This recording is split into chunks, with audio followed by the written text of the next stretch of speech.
25 feet maybe. She'll be putting straight downhill. Be a little bit tricky with that hill with the basket below her feet, but she's a really good putter, so I almost expect that one to go in. Yeah, I mean, it's it's right at 30 feet, so it's definitely going to be a tester for her to start the round. And I mean, if she capitalizes, it's going to give her a lot of momentum kind of going in through the next hole, so that'll be interesting. Here's Paige, just setting a few feet further. She has to go up and over. Yeah, she actually threw this about pin high. She throws it a bit left there. We actually saw Vanessa the first round end up in a similar spot. So low ceiling, putting up the hill, but really no danger unless you miss it a bit left to the basket. Yeah. Like I said, it looks rather calm out there, so scoring conditions should be well. Yeah, Jennifer hits that kind of guardian tree, that big broccoli-looking tree from the fairway, and she's going to have about 40 feet into that basket, and I'm going to guess she's going to lay that one up. I think you're probably right. Looks like we have a good gallery already formed. Get out there, check the stats on UDisc Live. Follow along. And tell your friends to check it out. Tune in. Go to protour.com and find a connection that works for you. Yeah, it looks like Jennifer's actually going to be out here. Or no, is it going to be Jennifer or Callie?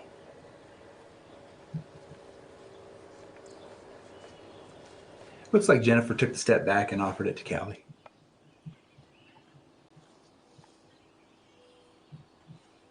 She's going to have to split these two trees right here, which she does, and that sits pretty good. I mean, this is really a tough get on the first hole. As we mentioned before, extremely downhill on your putt and your approach. So definitely some nervy putts if you want to get, aggressive here, but par's not bad on this hole. And obviously Jen understands the hole and knows that par is a good score. Yeah, it looks like she might have given that a little bit of a bid, okay, like kind of a half go. It was interesting watching the live coverage yesterday, and we were able to switch from, our featured card to the second card in front of them, and we got to see a little bit of the action from Paige, Katrina, and it seemed like every time we switched over, we saw Paige actually, missing a putt or three putting, and she still managed to shoot a 5 under score, and she's able to, make it this lead card and be, only one back of Katrina. So. Look at that. Yeah, I was just going to say, if she can figure that putting stroke out, she can be really dangerous. Obviously, we all know that. That was an aggressive putt. She laid it all out in true Paige fashion, and here we have our first birdie on the card. Yeah, that was a great putt. That's a statement.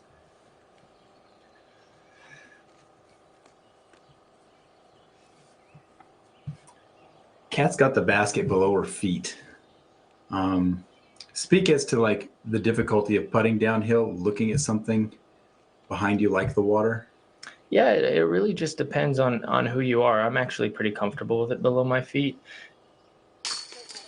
And Katrina she's very comfortable with it too. Starting off this season through the first couple tournaments, we've seen her kind of change her putt from years prior, and it's really working for her. I mean, obviously right there, didn't take very much time, just kind of looked at it and put it on the stripe. So, right away we see both Paige and Katrina making these awesome putts and really setting the tone for the round. And I mean, I think we're going to go into, hopefully we go into a classic Katrina Paige battle. Absolutely. And no damage done from the other two, easy pars, stress-free going into hole 2. So.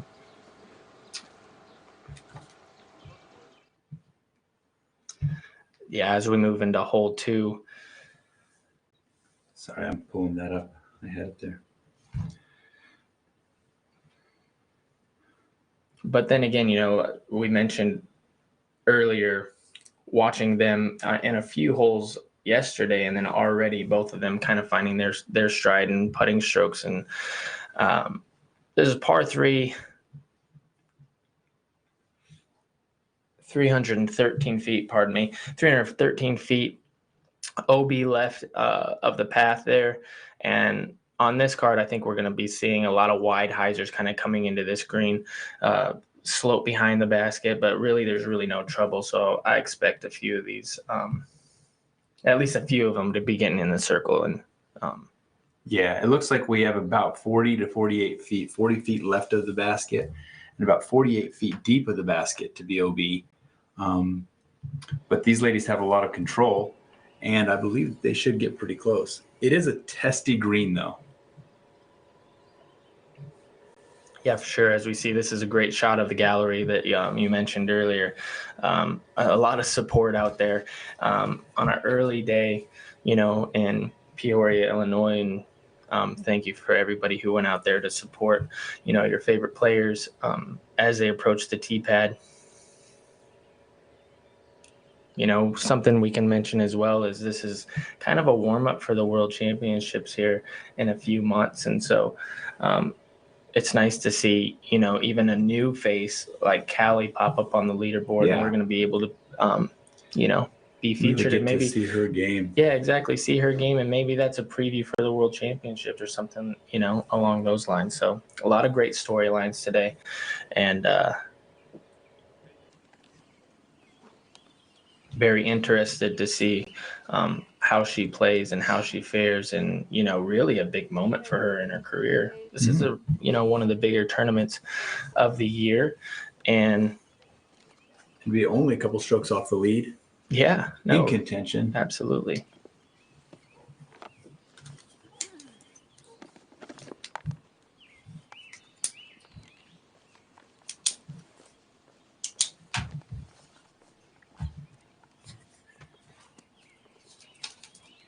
She looks to be lining up the hyzer, as you spoke of before.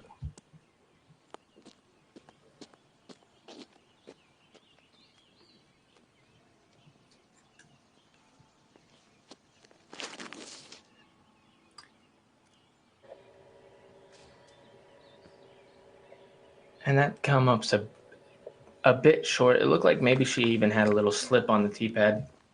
As you can notice that there's a little bit of a, wet, a little wet dew maybe on those tee pads, and maybe make it a little bit slippery or something. So that might be something to watch as we move forward through the round. Cat goes a little, Paige goes a little bit lower. She looks to be, it stops rolling. We're just inside of circle 1. Yeah, she's going to have a similar look that she did on hole 1. So let's see if she can make 2 in a row. This looks to be a great shot also. Yeah, it's got to get left. Yeah, and that might be circle's edge or something like that. We'll see if that ends up being obstructed by that big, what looks to be a big oak or an ash.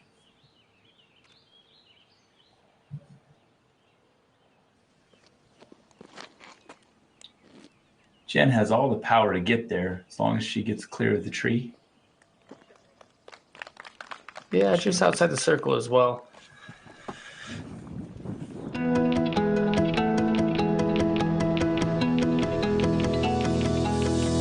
Disc golf is a relatively young sport, but its popularity makes it one of the fastest growing pastimes in the world. The PDGA is a not-for-profit, worldwide player organization dedicated to promoting the sport. Like a long drive off the tee, disc golf is soaring. So don't just be a witness to disc golf's explosive growth, be a part of it. Join the PDGA. I practice a lot. It's a vice. An escape from stress, from work. It's my chance to just get away during the week. It's like meeting up with an old friend, you know?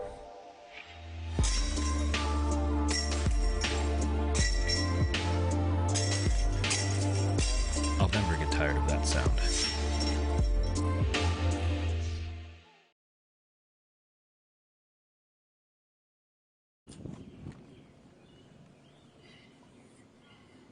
Here we're on the green of hole 2. Kat is getting ready for her approach.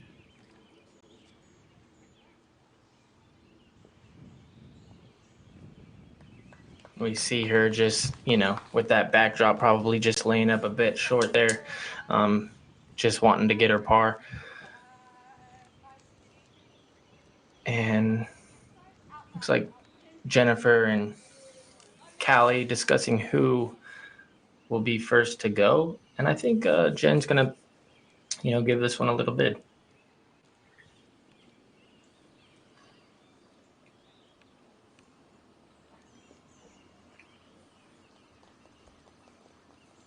What do you think? Was that a bid? Was that a... Yeah, I think she tried to make it. Yeah, definitely she did end up being quite obstructed by the big tree there. I think they're all going to be kind of obstructed here. You can see Callie kind of trying to choose between the right side and the left side. And it looked as Paige's drive came behind the basket there that she's kind of squared up that other tree to the right. Kelly does hit the branch, so we'll have to see where that landed. She may have a tester.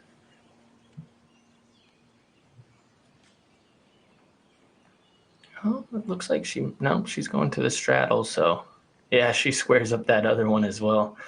Kind of unfortunate lies for both of them, but she's just in the circle. So this is actually a bit uphill. So it's going to play a bit further, and it's pretty tough to get the power to get it up there. Let's see if she can make it. She is saying she's running today. The Zuka replay. And this is just tough. Like as I was talking, I was saying how it plays so far uphill. She hits it aggressively and high. That's hard to do. That takes a lot of power in your putt. Get in there. All right. She makes her par. Yeah, and there's going to be really no damage done with the rest of the card, but Paige quickly ties it up. So we have tie at 7 now.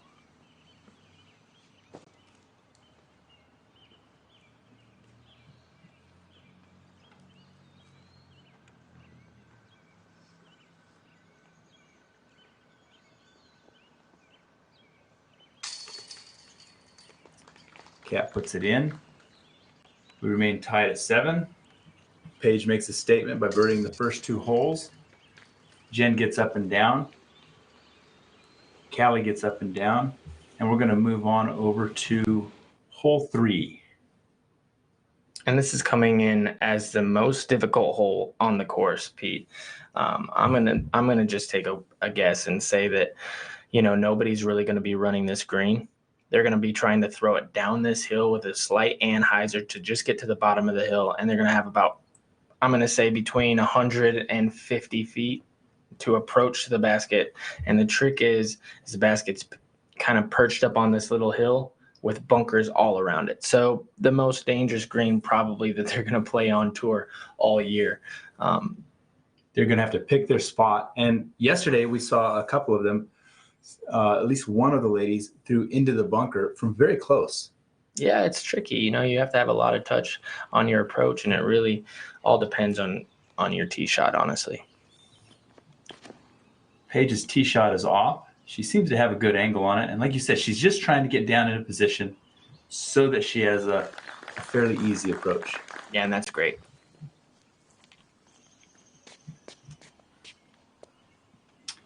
Yesterday, we saw Vanessa take the right-hand gap to the wide open. These ladies seem today to be choosing that turnover route.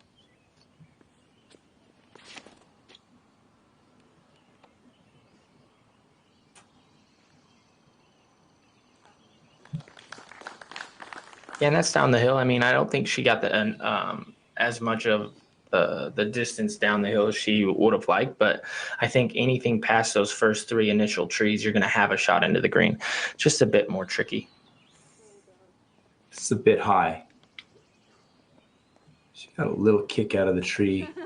He said she's gotten knocked out to the left. She might have a slightly obstructed view, but she'll probably be able to manufacture something from right there.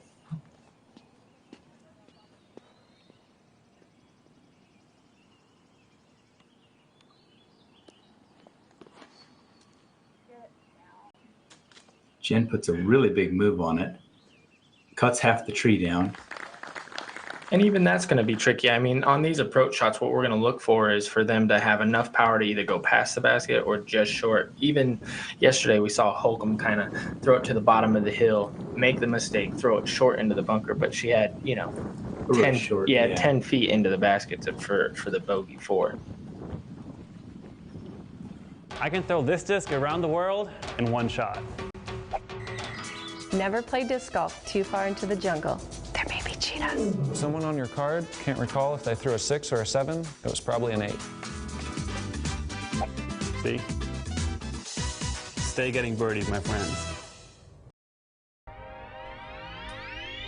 What do you think, flatness and stiffness on this? Somewhat flat, neutral stiffness. This is a good disc right here. Purple and orange. Got it.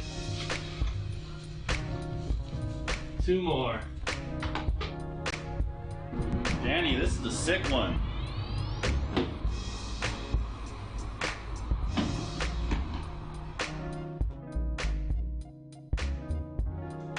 Dude, I gotta get through all these today. Cheers to a good day, gentlemen. Cheers. Ooh, Yeah, that's good. It's a hard day. That's great.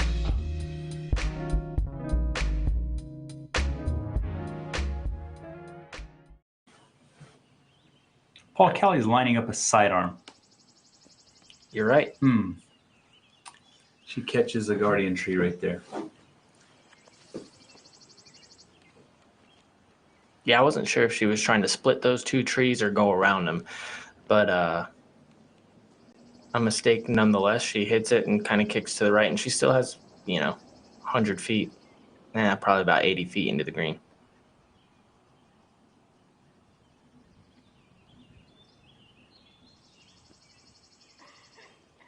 Cat plays to the fat side of that opening.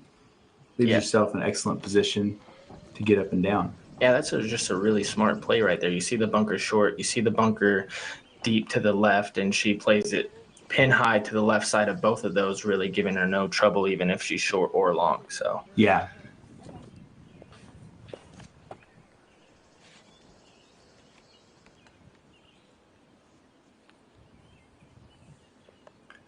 Jen is going to have what seems like was going to be a slightly obstructive view, but I think she's just going to play very similar to a very similar place as what Kat had played to.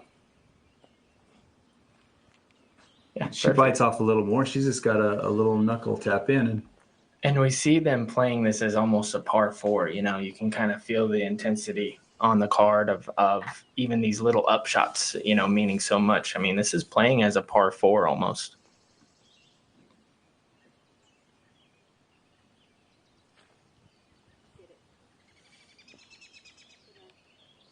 I feel like that was a half bid. That was good. Yeah, maybe I'll get it in. It was a very good run at it, and she kept it safe. Paige is going to be running this with the last 2 putts that she made, and she stays safe. Wow. This is some exciting golf. Yeah, I don't know if I run that. I don't think I would. I have one rule that I've given myself is that if I'm playing golf and I am putting well for the day, I'm probably going to run the putt. But I have to be playing well and have that conversation with myself that, I think I'm on today.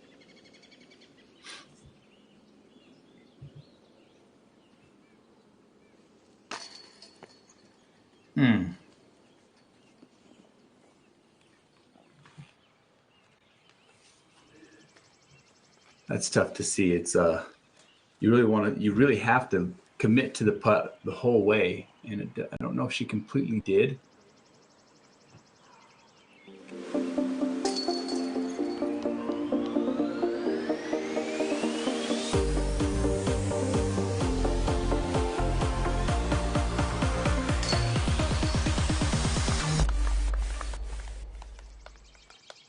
As we see a couple pars and then 2 bogey 4s as we move into hole 4.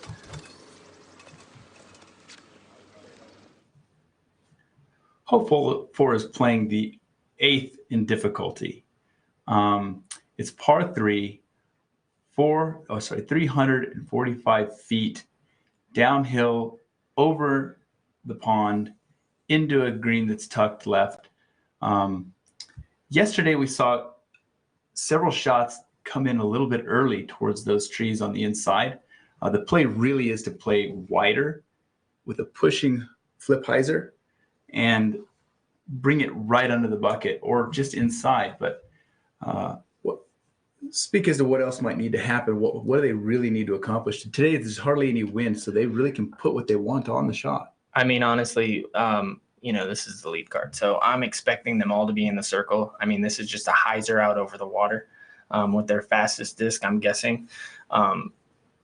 These are the best players in the world. So I'm not going to really read into it any more than that. I think that they're all going to, make good, get over the water. They all have plenty of power. A mistake short, like you mentioned, is the only mistake you can really make here, or wide into that bunker. But I expect, as long as the tee pad permits and it's not too slippery and things like that, I expect them all to be, almost ace running this basket, Pete. Okay.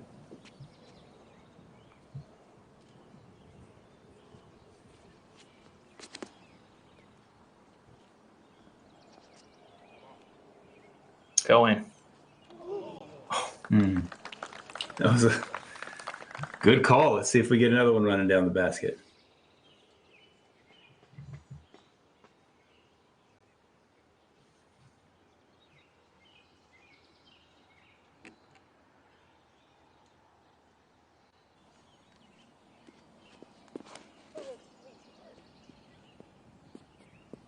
This one looks very good also.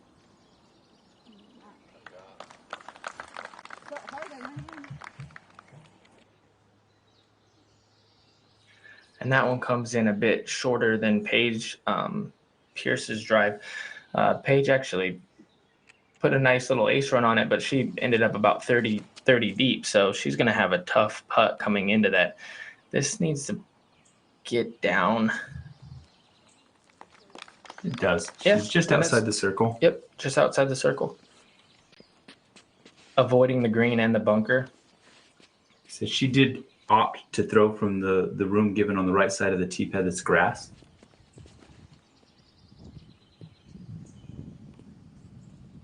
This should be fine too, in a similar spot as Katrina.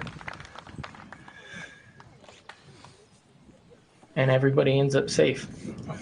One thing to note about this card is in the FPO division, Paige Pierce, Jennifer Allen, and Callie.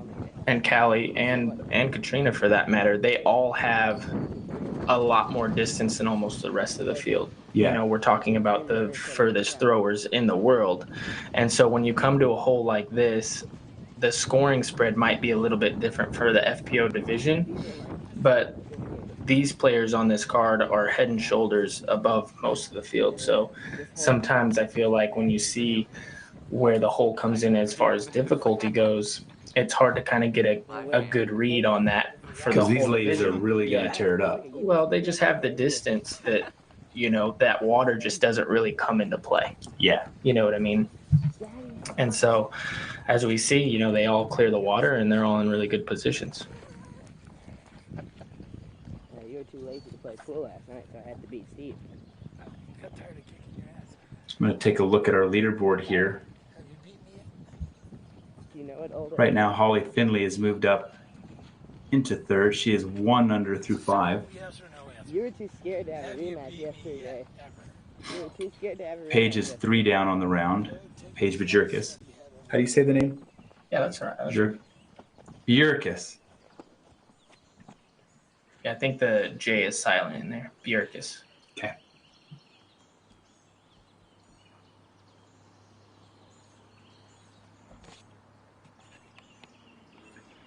You can look out at the water there. The water is really flat. It's really calm. The conditions are really good today for them to go out and score this morning.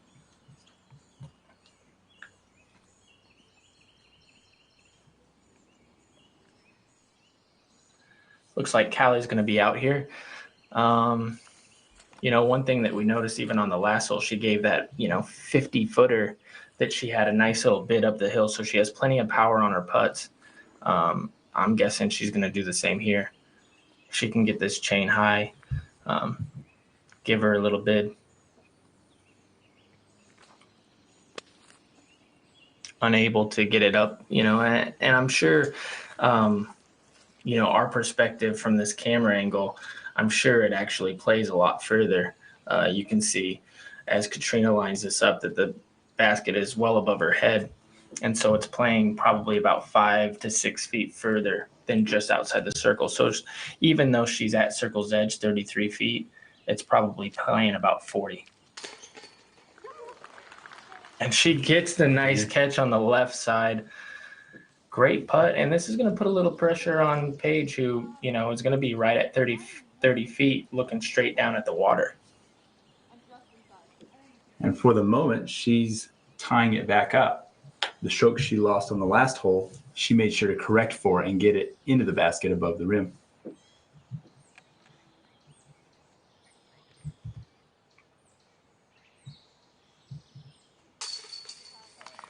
She cashes it in too. We're seeing some really good putts here. And it was nice to see Katrina make that correction from the last hole where she, missed, I would say, about a 18-footer or so, and then comes back with a lot of confidence on this hole and able to make it to keep this battle going. And we're going to Jen Allen cashes her birdie also. Yeah, we're going to see 3 out of the 4 birdies with Callie tapping in at easy par. So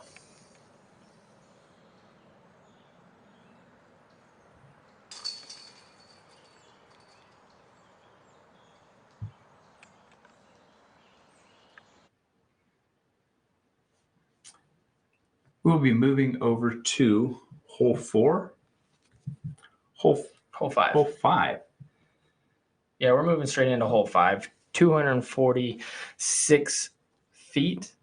And as you can see, really the only thing that you have to do here is hit this gap, play it to the right side of the green. And I honestly think that this one's going to be playing, even though the distance is shorter, it's going to be playing a little bit tougher than the last hole that we just played, even though when I look at the stats, it says it's the 15th, meaning the third easiest hole on the course.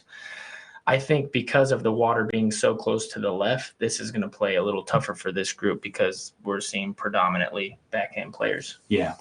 They're going to have to make sure to hold the disc to the right on a turnover or straight. Right. They have their power to throw their disc dead straight at this basket and not really have a move. You think we'll see any sidearms coming into the screen? I don't think so. Okay.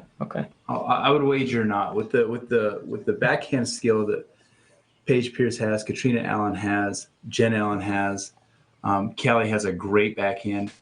I don't know if Callie throws forehand, but I just fully expect them to really get out and maybe just pump their mid ranges or their putters at it.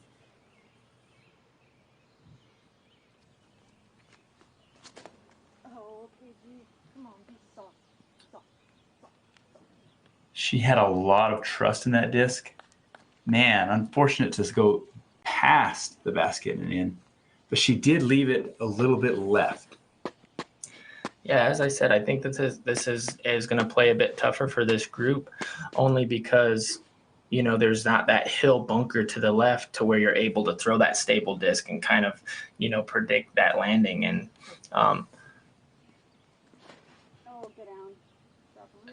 this is going in the hole. Drop. Oh, nope. And that's got to sit. That's going to be in the water too. So 2 for 2 out of bounds here.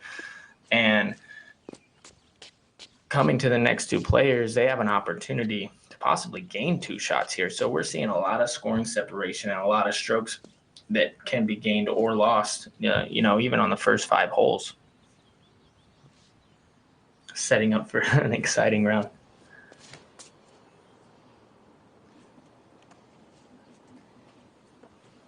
Kat very much see what had just happened, and it looks like she overcompensated just a little bit, but she made the correct mistake. She didn't let it leak left. And she just made a similar putt on the last hole, so definitely doesn't take birdie out of the equation by any means. Yeah. And there's the sidearm you had spoke of.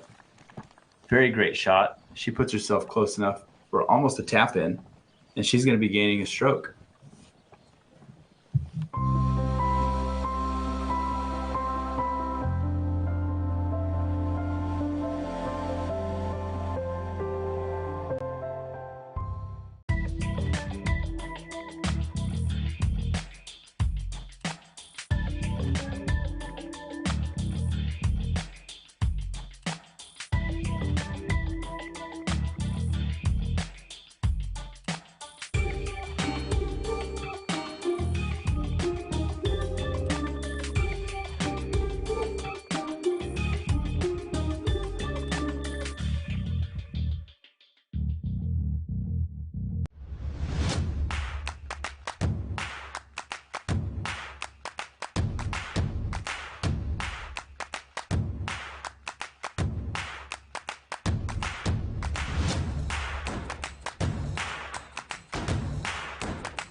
Katrina Allen's lining up her putt. She's got water behind her about 25 to 30 feet.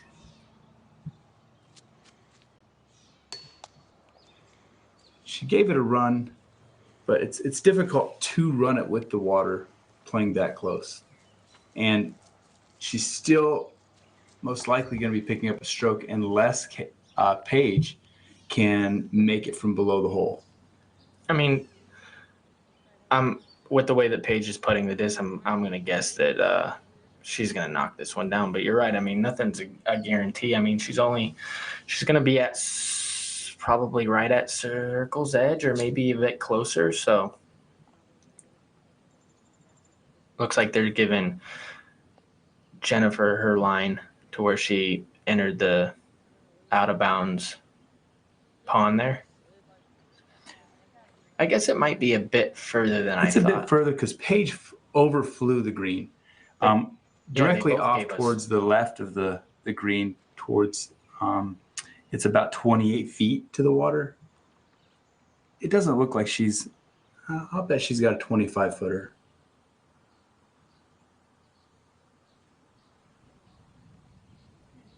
Yeah, and it's a bit different when you're putting for birdie compared to when you're putting to save par. So this is definitely going to be a test of the nerves.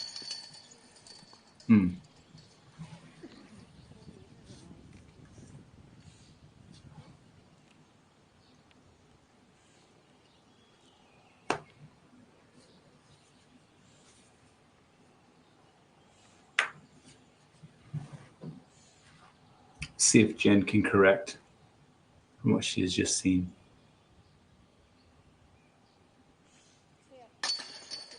And she does. She gives herself a little fist pump there. That's a good momentum keeper. Yeah, making a mistake like that and then not losing a stroke to the card, I mean, definitely feels good. Paige is going to be kicking herself, moving forward for missing that putt. But the thing about it is she's made, as Callie lines up this putt and misses to the left. Paige has made 3 really great putts on the prior hole, so they're all right there. You don't like seeing Callie miss that, especially with such a great shot like that over the water coming in. But, not losing any strokes to the card. So definitely, like you said, the right mistake of, or not mistake, but the right shot of throwing the sidearm over the water, making sure to land, safe. So as we move into hole 6, we have par. This is the par 5, 712 feet. And I believe this is coming in as the 8th most difficult hole. But with this card again, I'm going to say, this is going to play as one of the more easy holes on the course. Being 712 feet, they all have plenty of power to really cut that in half after their tee shots. We noticed yesterday that if you have the power, the fairway is pretty much wide open to get all that distance. And so, I know that all of them have the power to even get over. We saw yesterday both Paige and Katrina taking eagle on this hole and gaining lots of strokes on the field, and I expect to see the same.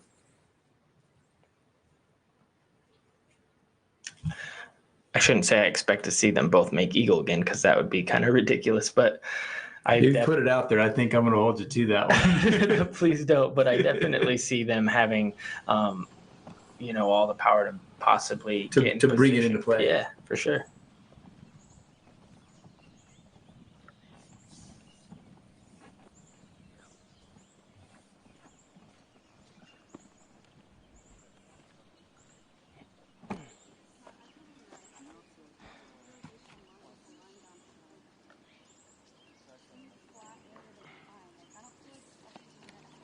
Love getting outside and challenging yourself to become better? How about spending time with family and friends, or just marveling at the pure joy of flight? Then you've come to the right place at the right time. Join the PDGA.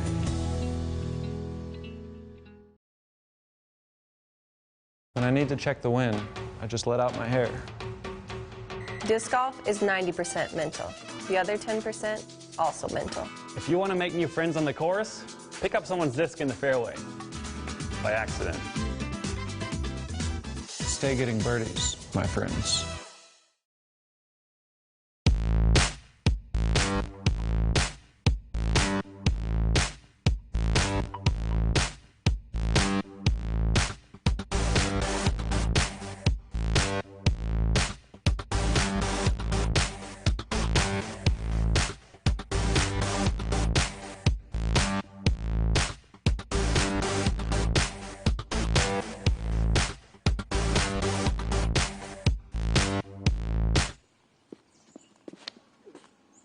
We were just talking about the distance that Paige and Kat have, but Jen has an enormous amount of power, and she also looks like she can put herself in position to go for eagle, should she decide to. I mean, yeah, she's I believe, has the distance world record. So she actually throws further than anybody of all time. so she has plenty of power to do whatever she'd like, but we see her put it in perfect position, and Katrina as well. They're both going to have the option to go over in two, and I think they're both going to give it a go. I would agree. The air is really good out there today so far. It's not windy. It's not swirling. You can decide what you would like to do, and just as long as you execute your shot, you can put yourself in position. I think where Callie just landed, she's just going to chip up from there and try and get up and down. Yeah, she'll put herself in position still to get birdie. Yeah, it looks like she didn't turn it over probably as much as she'd like, but on a hole like this, you can definitely play it as a three shot hole into the green. As Paige kind of smashed that. Yeah, that went far. That went a good 15 feet further than everybody. I think that's Jen's. Yeah, I think that's Jen's drive that she just kind of went past. So eagles to be had here for sure. We'll see how Callie plays it. She should be able to play it fairly easy, get over. The trick is the approach into the green. Not going too far past, because if she goes too far past, then she's going to have that tester looking right at the water, which is a scary putt. Definitely a scary putt. And we just saw her miss one, from pretty close. So the key is going to be on the layup to make sure that she doesn't overrun the water to make that mistake. Make sure she's in position for her comfort shot. She does have that forehand we just saw, and that gives her the ability to approach it from a different angle than the other ladies. Yeah, absolutely. And of course, we've been talking, the last 2 days about the right mistake to make. And the right mistake is deep, to give yourself that putt no matter what. Yeah. The one mistake you can't make for any of these girls right now is to throw it short and not. You don't want to leave it short. Exactly.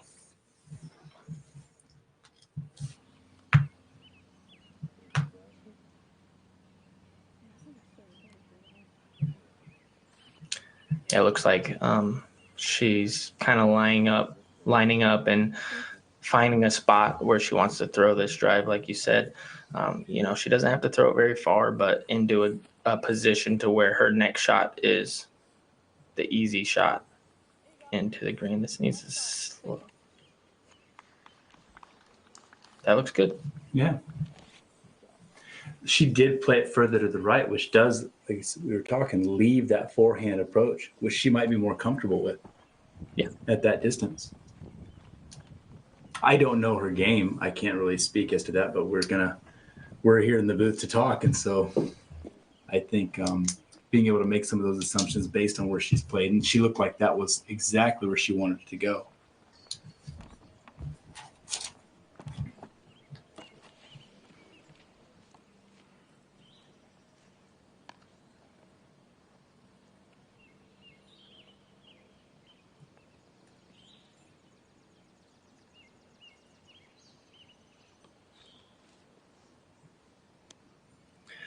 And it looks like Katrina is lining up to go over in 2. So this is more on the aggressive side of things as she goes over. And that might have actually stuck into the side of the hill. That might be safe. Yeah, it looks like it.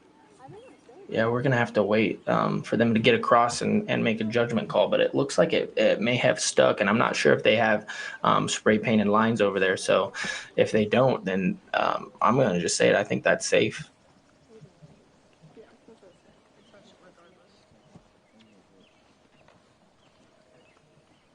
I tend to agree with you. I think that the water's edge on this hole is what is playing as OB.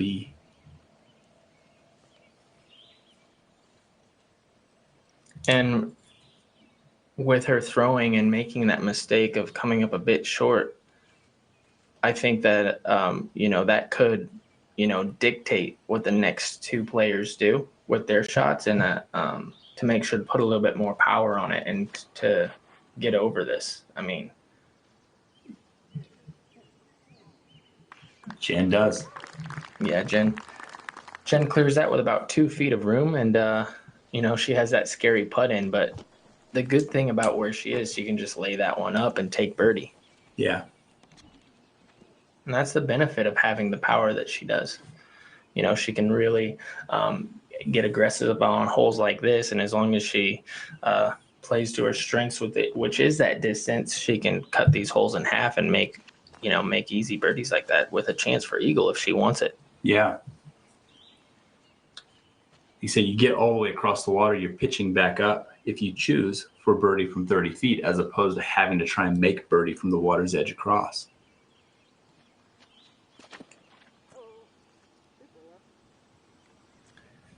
Paige has leaked this one left. She's well clear. She's just going to probably be about 60, 70 feet.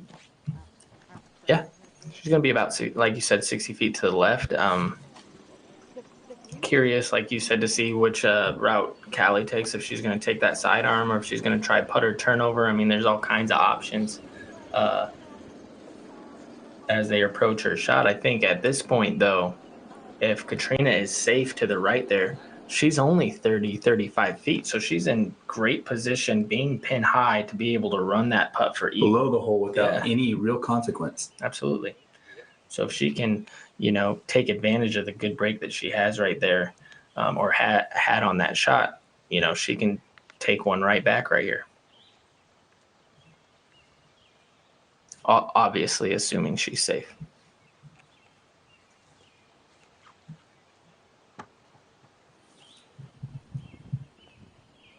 Callie opting for the backhand and, puts it about at 18 feet, which we saw her miss on the last hole. So it'd be nice to see her make the correction and knock that one down.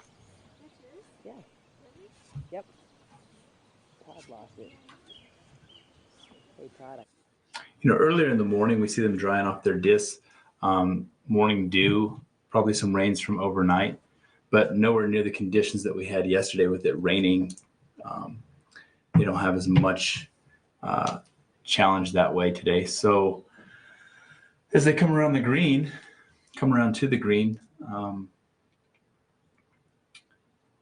Do we have any eagles on this hole already?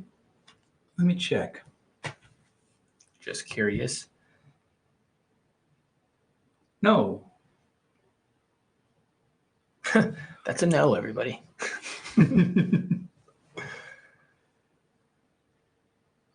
You know, one thing to note as well as they approach their lies. Yesterday, there seemed like there was this intensity and an almost anxious feeling on the card that we were watching. And today, seems like everybody's in a nice groove, very calm demeanors all the way around. And it feels like you said, just scoring conditions, even with the feeling that, you know, we're watching in the group. Oh, man.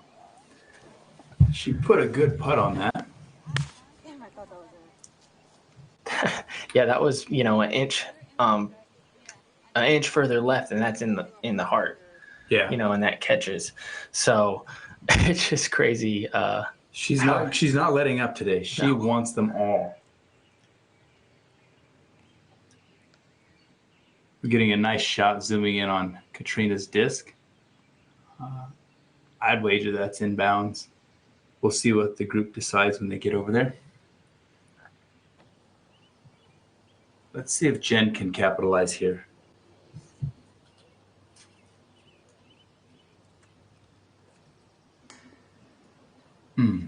Just a little low. Little tentative, it looked like. It didn't seem like she had all the power right there. Probably knowing that the water's behind the basket and understanding that even if she, you know, misses, she's going to take birdie, which is, you know. Which is good. Yeah, birdies are always good.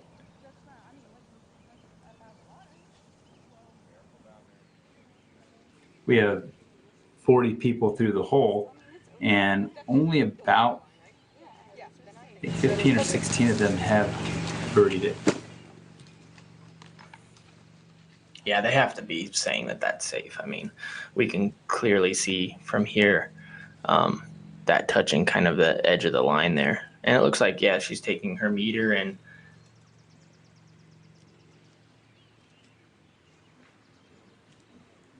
she's going to have about 20, what do you think, about 25 feet in? Yeah. Awkward stance, but as long as she gets herself balanced, I expect this one to go in.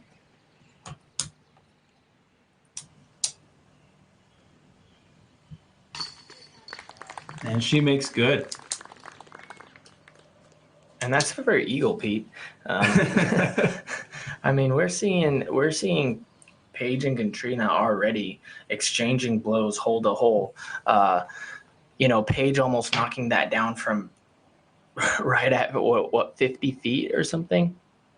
Yeah, she was a ways out. Yeah, and then and Callie, you know, with I think on the last hole she missed left and then making the correction, but then making the correction and overcorrecting to the right side. So she needs to figure that out, especially with these other two women on the card. You know, who are just about to they're running away from the run field. Away quick. I mean, they're making eagles out here. So with that, Cat is the only eagle on the card. We are moving into hole 7. 16th most difficult hole in the course, 288 feet. I think that we should probably be seeing them really give this a run. OB on the left, OB bunker, it's about 30 feet off the basket. OB quite a ways to the right of the basket. They are going slightly uphill, and which brings more of the trees into play.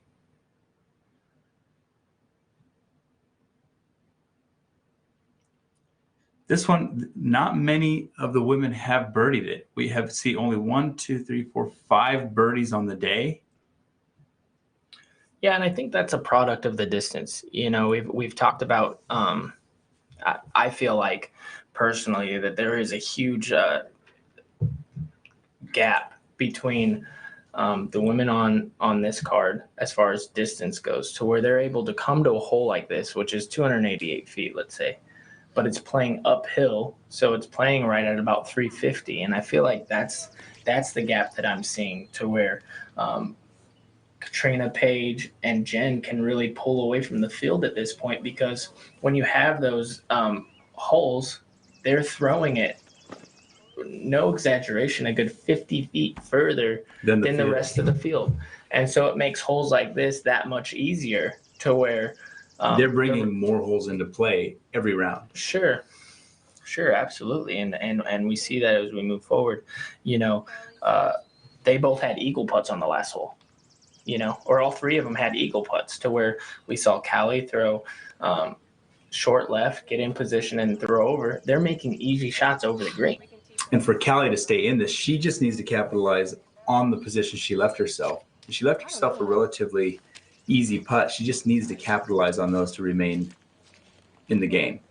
That's right. Because I'd assume that's how she's gotten where she's at too. She throws decent par. She's got a great sidearm, and she's just put herself in position to get birdies.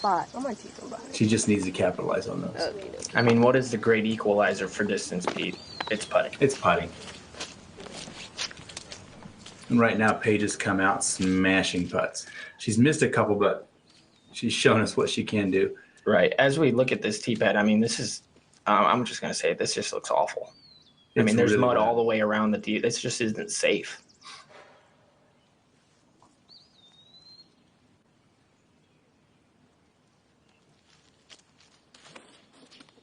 As she slips right there, I mean. She chose to play from behind the tee pad rather than play from on it. She gets to about 30 feet, but it was an obvious slip on the pad right there. I think that the tournament director gave them the option to play behind, play to the side right there to the right. But as we even see Jennifer line this up, it looks like she's going to choose standstill. I mean, she walked all the way around the mud just to make sure. That's tough with rainy conditions and things. And this is just an unfortunate thing to see, in my opinion. The tee pad is a place where you're supposed to always have an equal playing ground, and it should be safe for you to do your run up and have the most potential to score on the hole. And unfortunately, we see here that is not the case on this hole. It's very slick. As Paige, and when I said equal playing ground, obviously the whole field has to deal with it, but that's actually not the case, in my opinion. Early in the morning, they're running up with the grass there, and as the day goes by, they wear it out. Yeah, they wear out the grass, and then they have to deal with this. So I like this play, though. Paige decides to put a towel down, which actually makes it, gives her a spot to, plant her feet and then have a little bit more power. Yeah. That's definitely a pro and veteran move, is to know you can do that.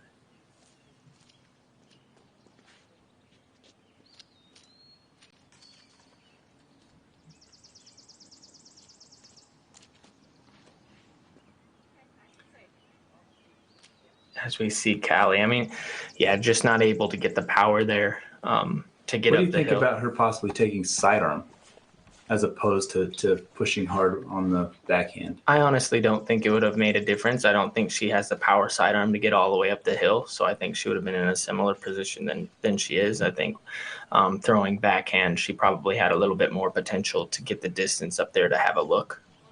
Unfortunately, they had to deal with that tee pad, which none of them could really, have that run up that they're used to. So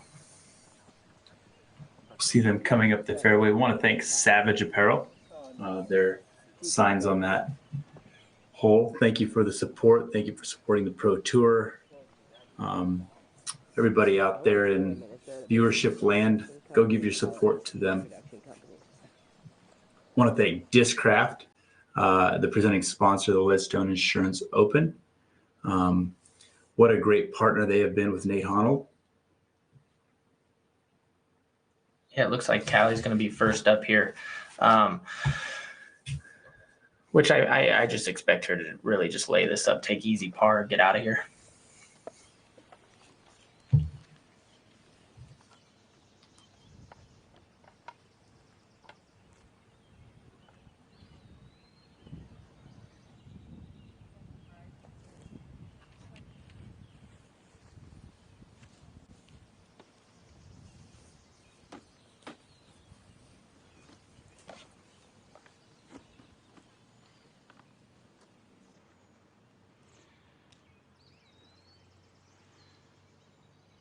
Now, Jen is in somewhat scoring range. She's outside the circle looking at about a 40-footer. Yeah, 40-footer. I'm not so sure how those branches are going to affect this putt. Probably not. I mean, she had the nose up, so it could have been a bit. I'm not so sure, but she gave a little bit of that. I wanted that a little bit dance. Yeah, like maybe a little harder next time, but par's not going to hurt her at this point.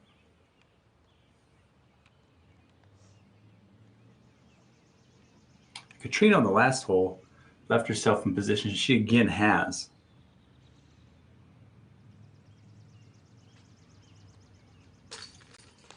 And she capitalizes. She gave it the room, she gave it the height, and just perfect speed. We're seeing, just a great putting display from Paige and Katrina this round. They've already made 3 outside the circle putts, or more, and giving the rest of them a bid. So, Paige knocks it down also. Yesterday, we saw kind of almost the whole field struggle on the greens, and then today, I mean, we've, not to throw the MPO card that we watch under the bus, but we've already seen in this round more putts made than we saw all day combined yesterday. So this is just fun to watch. This is excellent. I am throwing that MPO card under the bus, though. Hole 8, par 4, 535 feet. We are playing downhill. We have a pond that comes in between the basket and the fairway. They're going to choose to get down under these branches, get themselves into position. Yesterday we saw, I believe, Vanessa take the wide route. She went out to the right, played into the open, and then laid up. The basket is perched up on an old stump. It's going to make it more difficult depending on the position you leave yourself for your putt. How do you know that's an old stump? Well, it could be a new stump. Yeah, I just wanted to point that out. What used to be an ancient tree now houses a new disc golf basket. Yeah, really the play on this hole is to try to get it past these guardians that you see this low ceiling. That's what's going to be difficult for them moving forward. As you see where that tree line is, and it makes for a really tough approach if you don't get it past those branches. We just saw the second card's approach shots. And this is coming in as the second most difficult hole on the course. Again, one of the advantages that this card has is they all have plenty of distance to get past those branches or get it out wide to the right, and giving them, that opportunity to kind of throw wide hyzers with their, probably their most stable discs that have that accuracy into the green. Currently, we only have 4 birdies on the hole. Christina Linthicum, Missy Gannon, Deanne Carey, and Courtney Cannon. They're the only ones so far that put themselves in position, and I don't know what they did at that point, but they're the only ones with birdies on this hole. And we're talking about 36 people have come through the hole so far. Yeah, I think the difficulty is on their approach shots. You're going to see the mistake to miss long, to make sure you clear the water. And when that happens, this is, like you said, on that older new stump, as Katrina throws this shot. She's playing the right side. And this looks really good. I didn't see where exactly it landed, but it looked like it had plenty of distance and wide enough, to have that kind of wide shot into the green. But as I was saying, on their approach shots, once they get there, the miss is deep. And when you miss deep on a basket like that, we saw yesterday Vanessa miss a bit deep, have about a 20-footer, hit chains, and still go in the water. So it's just a difficult hole because of the control you have to have. Paige just put it perfectly down the fairway, perfect height, and she's in a really good position to set herself up for scoring. Yeah.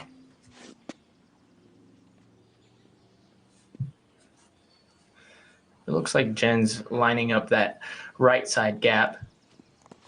Oh, get up. And that's the difficulty of this hole, is that low ceiling. If you do decide to go to that right side gap, it's really the height that you have to control, not really the distance. Once you clear that hill, if you clear that hill, you're home free. It's wide open. This needs to get down. I do know that there is OB left. I'm not sure. That's going to be close. We saw, I think, Jessica skip left over there, and then I don't remember if she was safe or out of bounds, but I do know that the OB comes into play over there. The ladies on the second card tapping out. Yeah, that gives you a good perspective of how high that basket really is.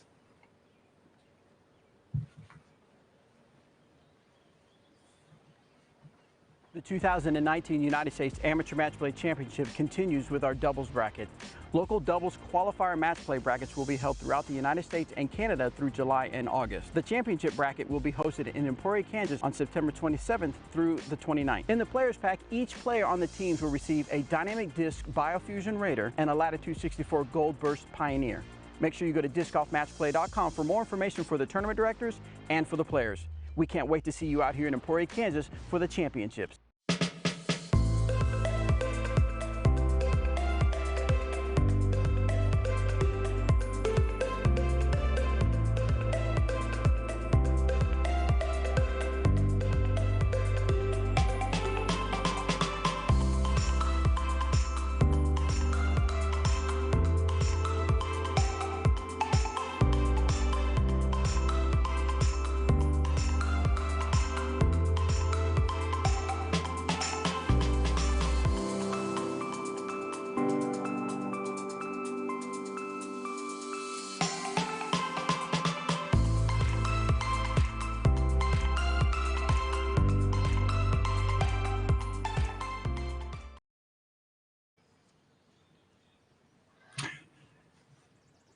Jennifer Allen is lining up her approach shot.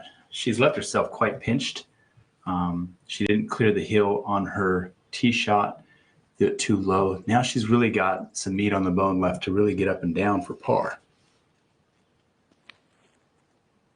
She's getting aggressive with it, it looks like. And it didn't pay off. No, and that was one of those, positions that was really tough. She has the distance to get over the pond, obviously, and she chose to, be a little bit more aggressive. That's why this hole's coming in as the second most difficult hole on the course. You make that mistake early and you don't get past those guardian trees, it makes that approach that much tougher. And we see her, she had the option, obviously, to lay up shorter and possibly take par, but even that's not a given. So yeah, she's definitely at best going to be taking bogey here as the rest of the women walk down to their lies.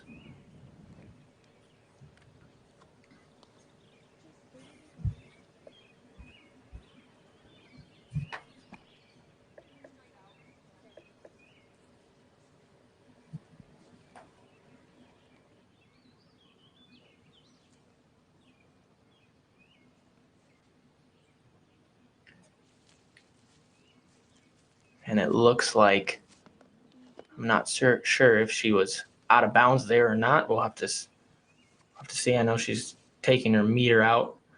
Yeah, just not sure.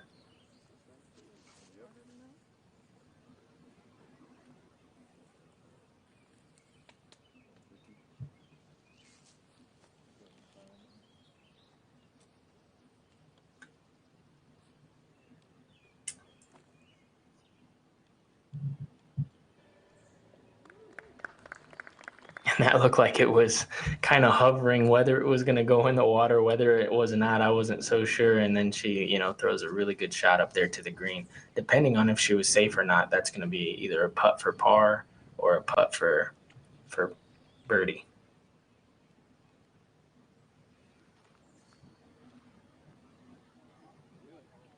Is Paige running that?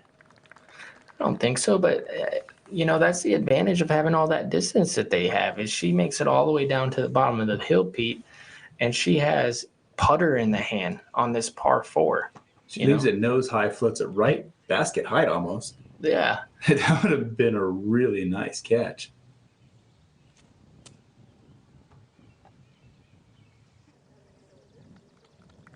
Yeah, and both of them having putter in hand, on these par 4s, that's just a huge advantage. Yeah. Katrina just threw basically a soft spike hyzer with a putter. She was really close. Yeah, and on a side note, we have a few players in the division who are coming into the end of their round. A couple of them already being in with really good scores. We have Dean Carey at 5 under. We have Casey Glide coming in at 5 under. So there are scoring conditions out there. Emily Beach at 5 under, who yesterday shot, well over par. So it's nice to see them kind of come in and see some of the rest of the really field. Making moves. Yeah, popping off some good scores here.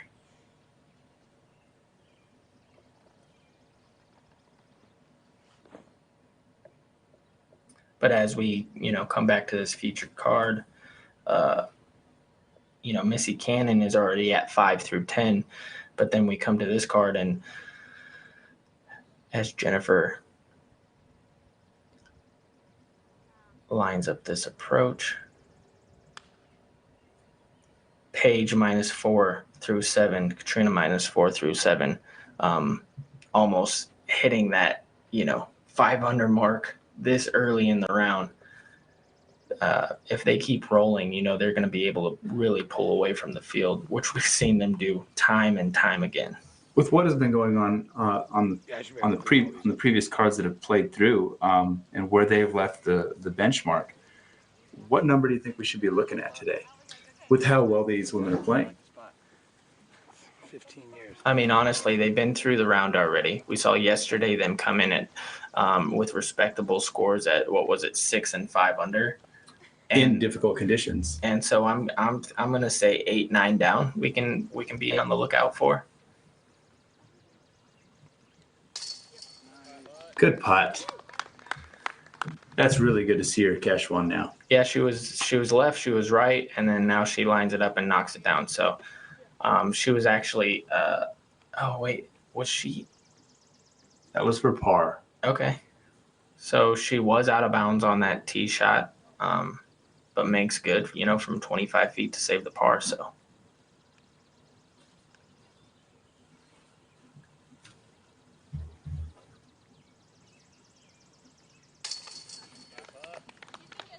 And Kat still keeping her foot on the gas pedal. And it looks like maybe some people in the gallery might have been moving a bit. And just a note for everybody out there, if you're behind the basket, as these leader cards and feature cards play, as long as you just stay still, nobody really cares. Unless they ask you to move, just stay completely still and everything's going to be fine. As Paige gets another nice catch on that left side. We've seen a couple of the players actually hug the left side of the basket, and there's another one, and they're catching today. So things are rolling in this leader group.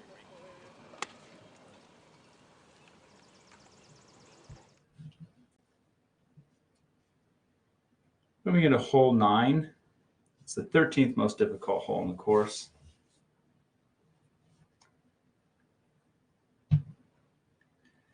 You're going to want to get out of this gap. It's 301 feet.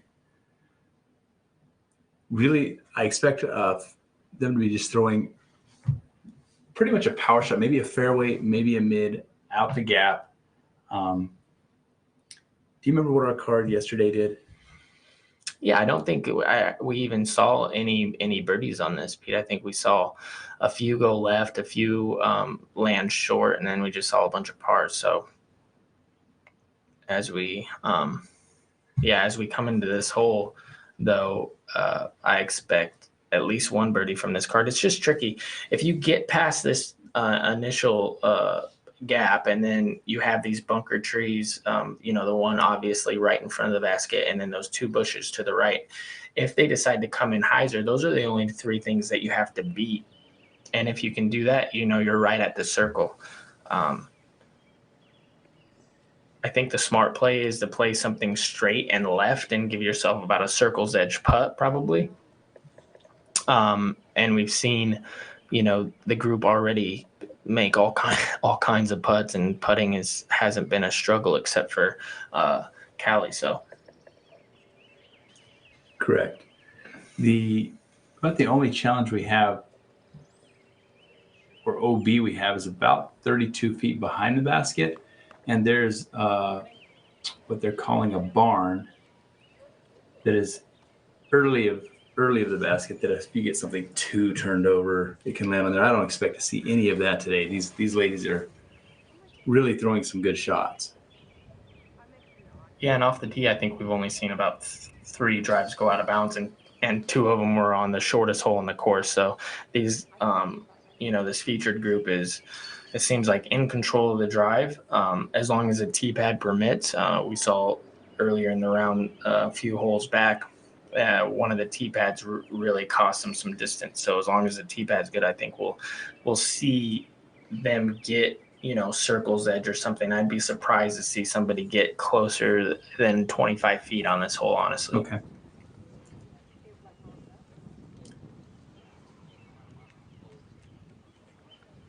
So just a second ago, we saw Sarah Hokum tap in. She's at 1 down through the round.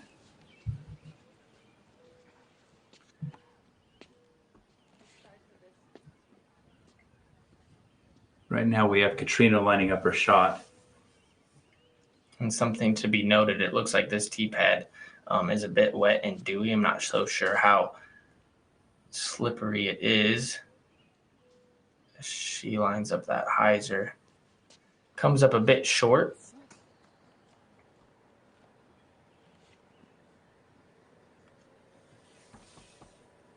Yeah.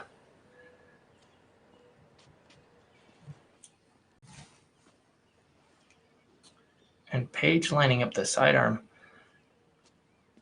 This is a far sidearm, Pete. I mean, this is right at 300 feet.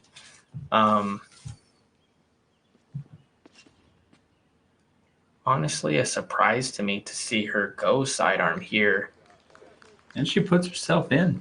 That's a really great She's shot. below the hole. She can be aggressive again. And with her aggressive putt today, she's really been making some good putts. I mean, that's only 25 feet. Yeah.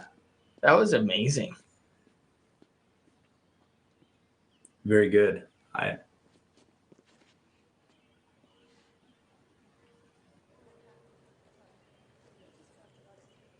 And that's a typical shot, I feel like, that we saw even yesterday, was throwing it to the left side of that willow tree.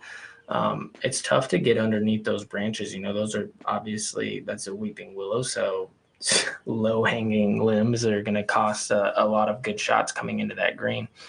It looks like Jennifer's lining up the straighter shot to, yeah, gets it to the left side, and that's in the circle and gonna putt. That's a very good shot.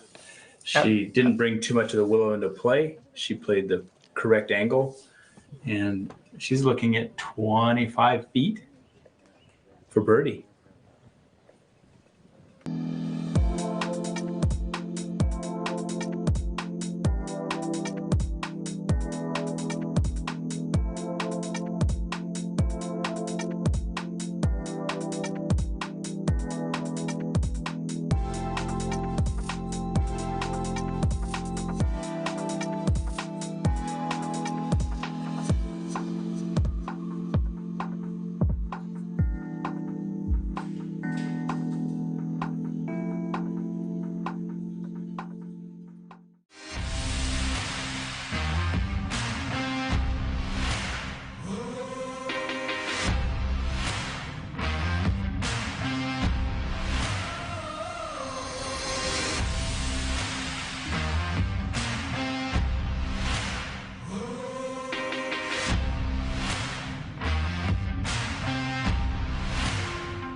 Callie is lining up her putt. She looks to be about 40 feet. Good bid.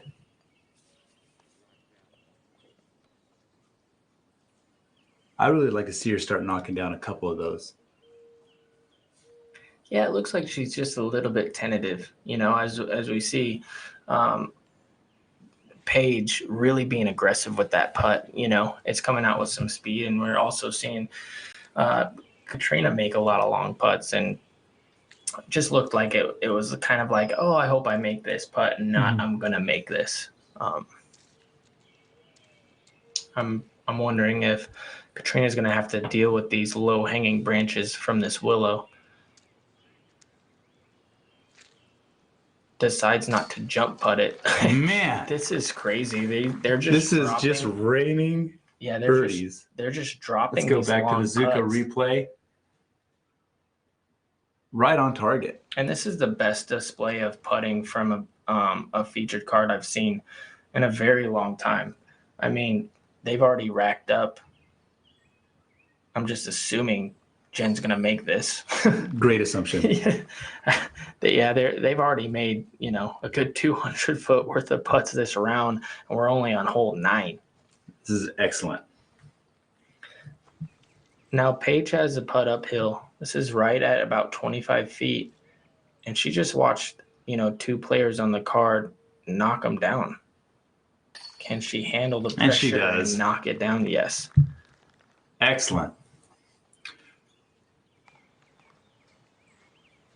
They're keeping their foot on the gas pedal. That is for sure.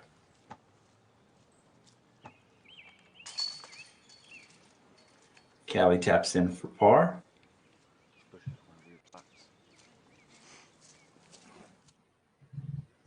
Going to go to hole 10, par 3, 397 feet. Let's see, 393 feet. There's a OB pond to the right of the basket.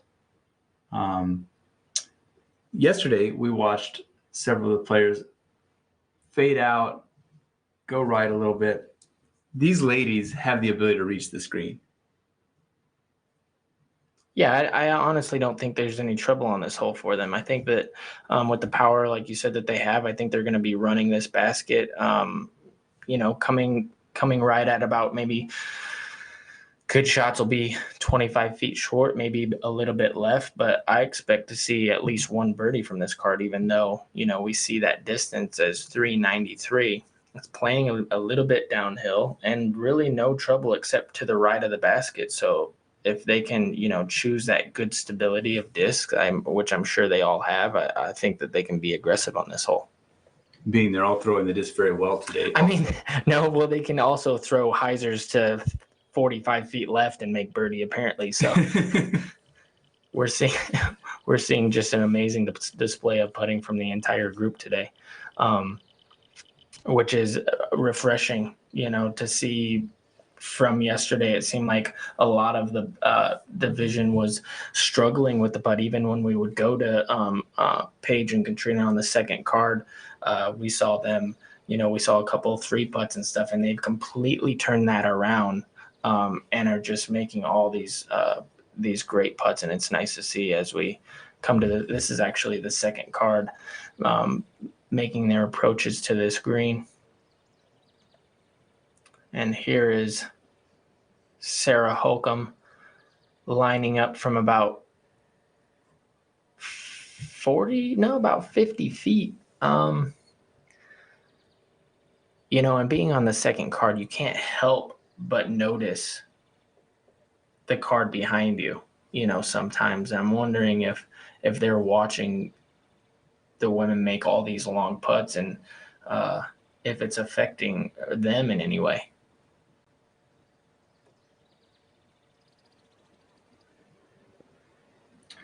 It's a very long jump putt. Can you talk about that? I mean, you've been on plenty of, feature cards, second cards, especially in Arizona, Pete.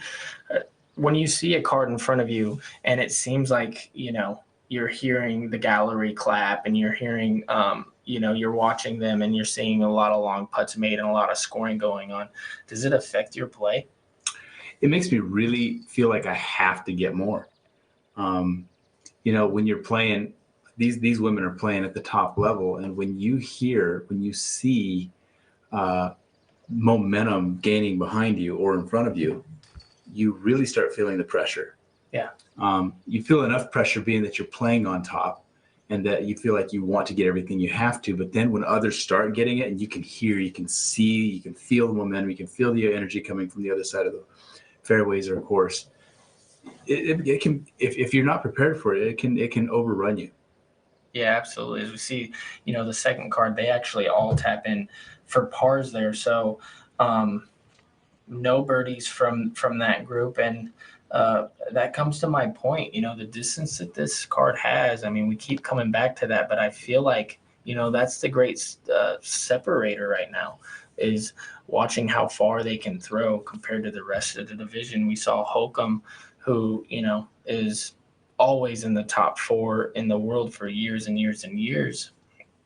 I don't think this is her style of course. You know, it's right at that distance to where it's everything she's got. And then she had, you know, yesterday we saw her have those 40, 50 footers. Cat's a little bit short down in that but that's grassy area, but still. That's 40 feet, you know, 40 feet looking up at the hill. With the way they're putting today, too. No danger, you know, not in any danger at all. But as I was saying, you know, Holcomb, you know, it seemed like she had a lot of right at 50 footers yesterday. Yeah.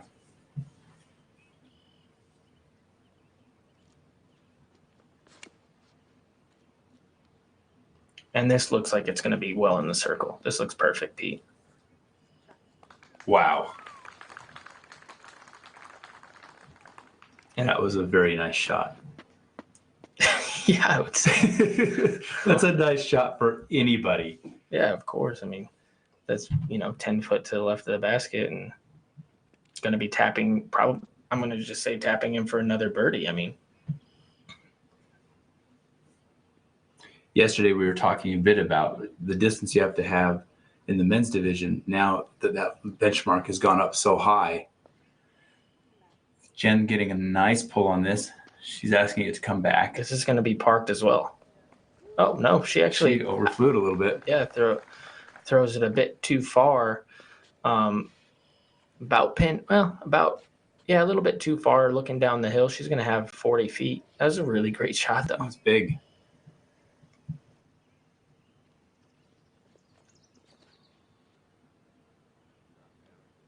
And this is a nice shot down the hill, putting it to about 60 feet. As I was saying,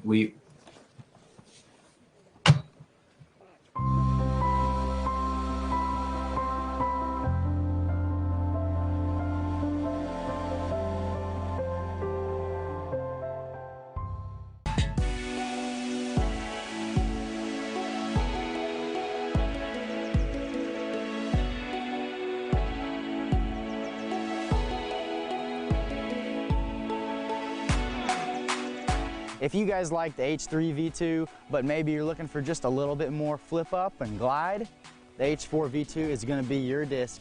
I'm absolutely loving it, and it filled a spot in my bag immediately.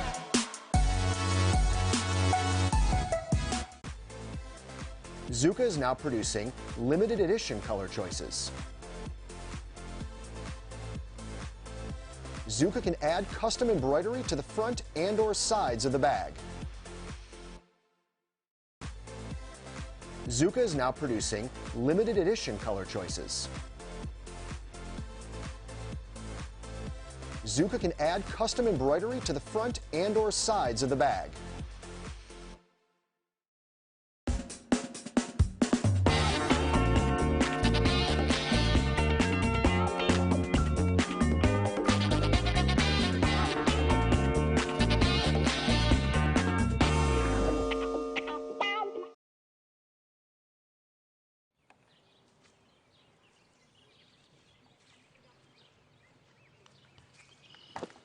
And that looked like it was a good line on it, you know, from about 60 feet. I mean, it's tough to give those long putts a run every single time.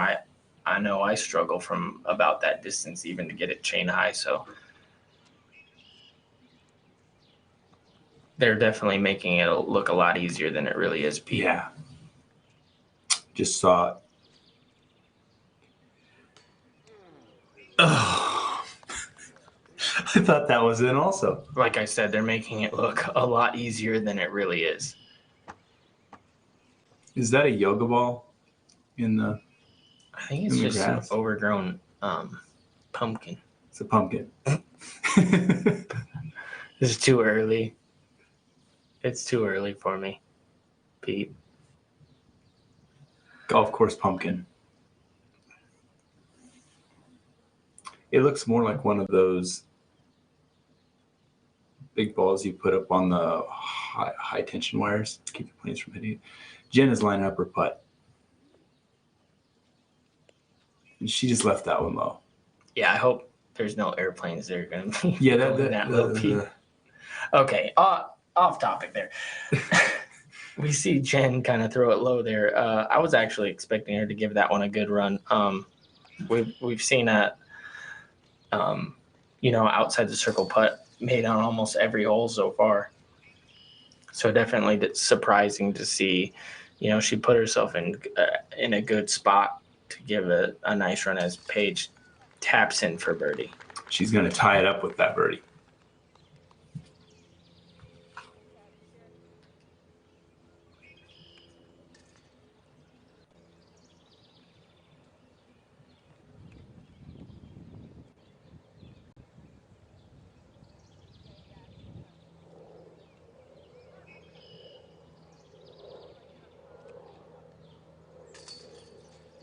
Kat's tapping in for her par. She gave that an excellent run. Yeah, so Paige is going to be 7 under through 10 holes. Katrina 6 under through 10 holes. And now they're 7 clear of third place there.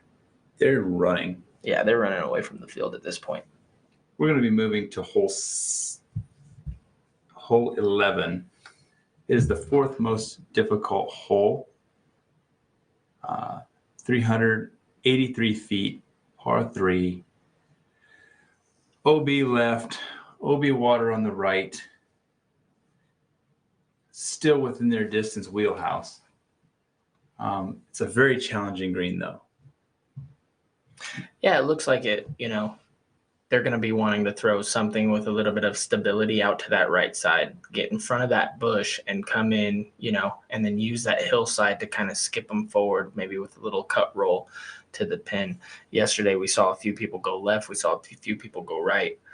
But then again, with the power that this card has, they're going to be able to take, their stable fast driver and put it out, maybe even a flip up hyzer, put it out over that bush to the right. And get into scoring position. I mean, look at that leaderboard. Yeah, as we look at the leaderboard, obviously we see Paige and Katrina well in front of the rest of the field, but Jennifer Allen, Missy Cannon, both sitting at 5 under right now. Haley King through 2 holes or 10 holes is 2 under par. Holly Finley, 1 under through 10. Paige Bjerkes, 3 under through 10. So we're seeing a lot of movement behind them as players jockey for position on moving day. We have Missy Gannon at 5 down through 5. So at 5 down through 12. Yeah. She's got a very good round going. Absolutely. But, the third best round going on the day.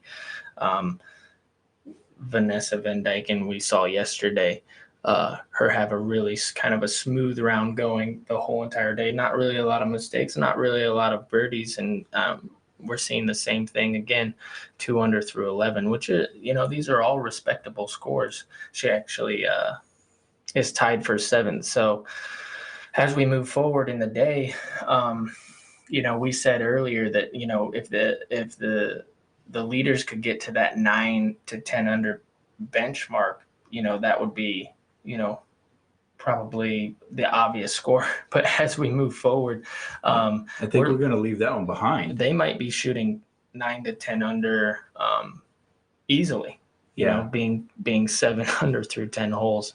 Let's see if they can keep this momentum going as we move forward. And we're at a big backup now, so we're going to go to commercial, Pete. Awesome.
This is the first run IPA. Come visit us in Bend. You'll get fresh beer, you'll get some hospitality, and I guarantee you'll either see Val, Justin, or I.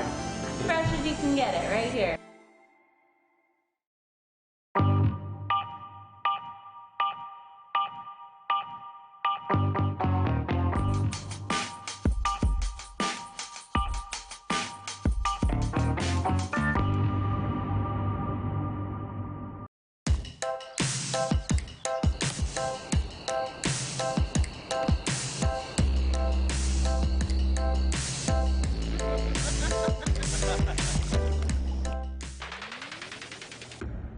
When I need to check the wind, I just let out my hair. Disc golf is 90% mental. The other 10% also mental. If you want to make new friends on the course, pick up someone's disc in the fairway by accident. Stay getting birdies, my friends. Hi guys, I'm Alyssa Van Lannen. You've probably seen me hiding in front of the tee pad or laying in the bushes trying to get the best shot. For the best moments in disc golf on and off the course through my photos and videos, check out patreon.com/Alyssa Van Lannen.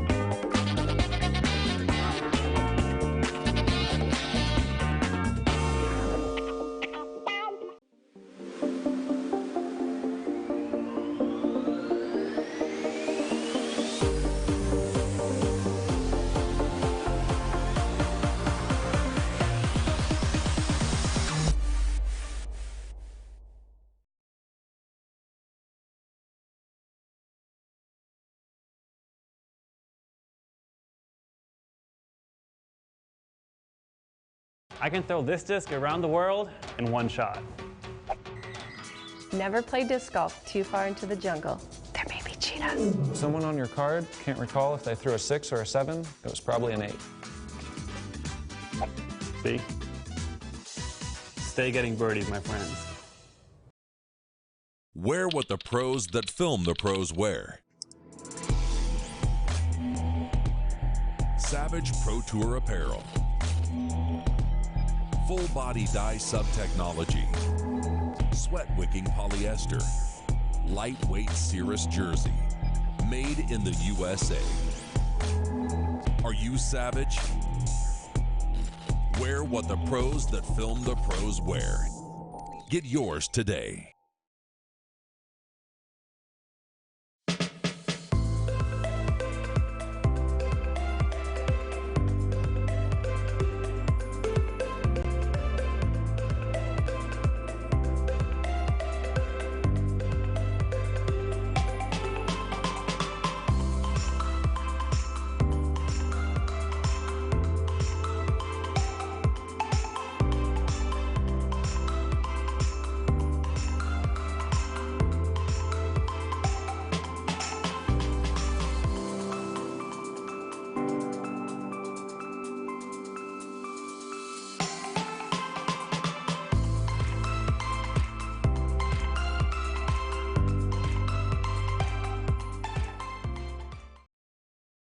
Poison ivy ruins the best day outdoors. Honey, careful.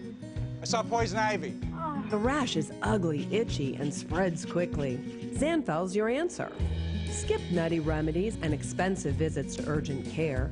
When you get poison ivy, get Zanfal. No side effects. Safe for kids. Zanfal washes away the toxin that causes the itching rash. Complete relief. Zanfal lets the healing begin. Got poison ivy? Get Zanfal. It works.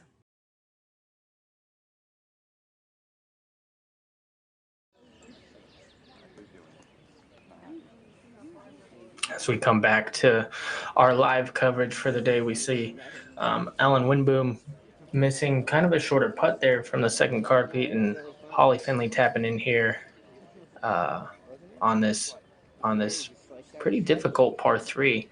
You know, yesterday we saw a few of the players, you know, get into position. A few mistakes, a few bogeys, but I mean, for the most part, this hole is playing. It's the second most difficult hole on the course today. I think probably because of the way that green slopes, keeping the disc matching the hill angle on your upshot or on your drive is really key. And with that water coming into play on downhill putts so quick, it's going to be very challenging. I'm really excited to see how these women attack it. They are on fire, pretty much. Just showing how this course can be played and should be played. Yeah, heading into this hole, I mean, the stats aren't going to lie. There are 0 birdies on this hole today. So it's, you know, averaging well over par. But I'm just going to go out on a limb here and say that we're going to at least see 1 birdie on this hole.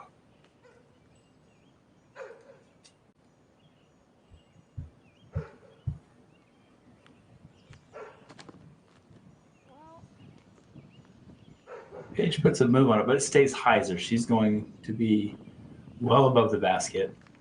Yeah, in order for a shot like that to work, she's going to, you know, that came out with a lot of stability. And we've seen her throw that disc on a few holes prior, and that has a lot of stability to where you really have to, you know, commit to that kind of Anheuser line to fight that hillside down. And she didn't do that, and she ends up well left. But a mistake that, you know, it's fine. It's a fine mistake. If Katrina can get a skip to the left, this could be in scoring range.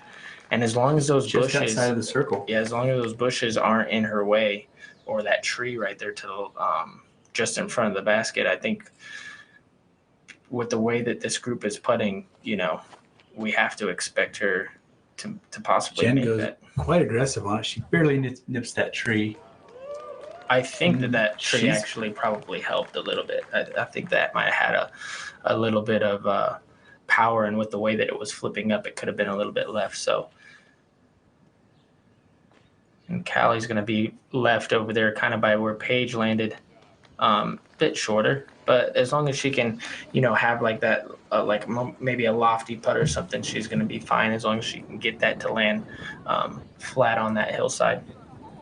So with your prediction right now, we have Kat above the basket at about third, just at circle's edge, just outside. We have Jennifer, what looks like to be the edge of the circle, pin high, about the same elevation as the basket.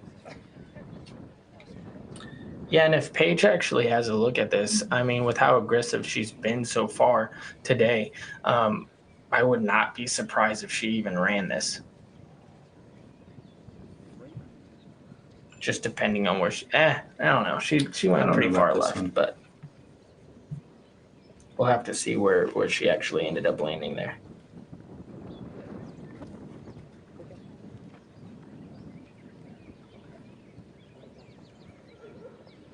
With it playing as the second most difficult hole, the average is at 3.48. So it's almost exactly 3.5 strokes to par. If they're playing it at 3.5. 40 people through it.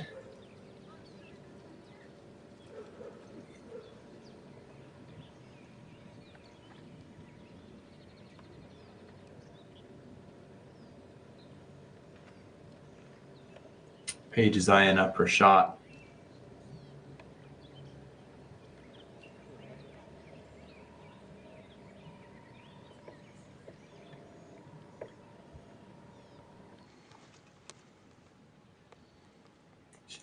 She can't hardly see the basket. She's just laying up.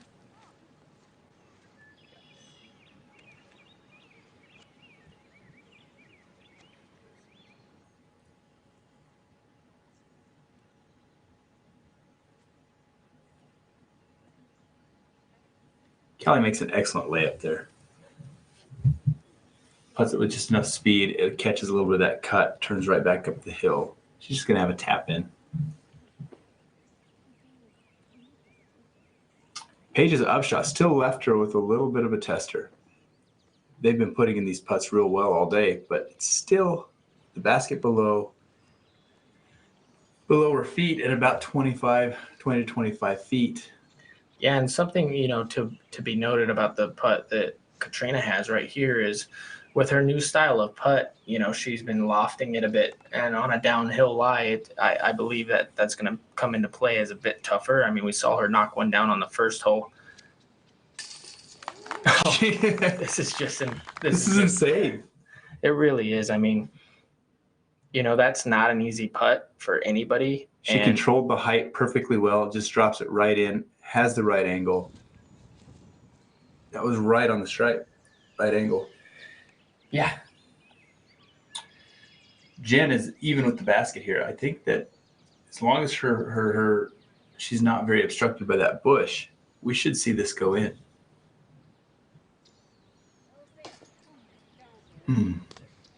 Just a little bit low.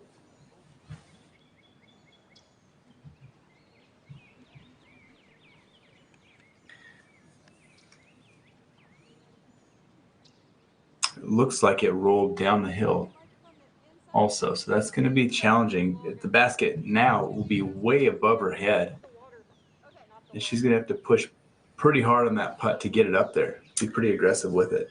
Yeah, and as we move forward in the round, yesterday the best score of the whole entire day was a 6 under par. So we're moving into, if they keep rolling the way they do, Paige and Katrina, we may be looking at 2 of the best rounds ever shot if they can keep this pace up. Because that was I believe a 980 plus rated round that was shot at 6 under yesterday. They're already at 7 under moving forward. Yeah. So this isn't a normal thing. This isn't a normal round of golf we're watching. They're putting on a world-class display. Absolutely.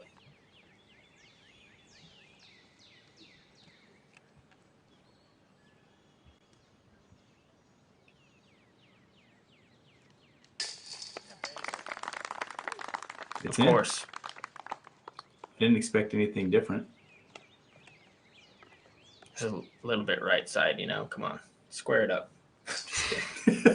We get to be picky right now with the level that they're putting at. We want it dead center every time, but what an amazing putting round. We are moving over to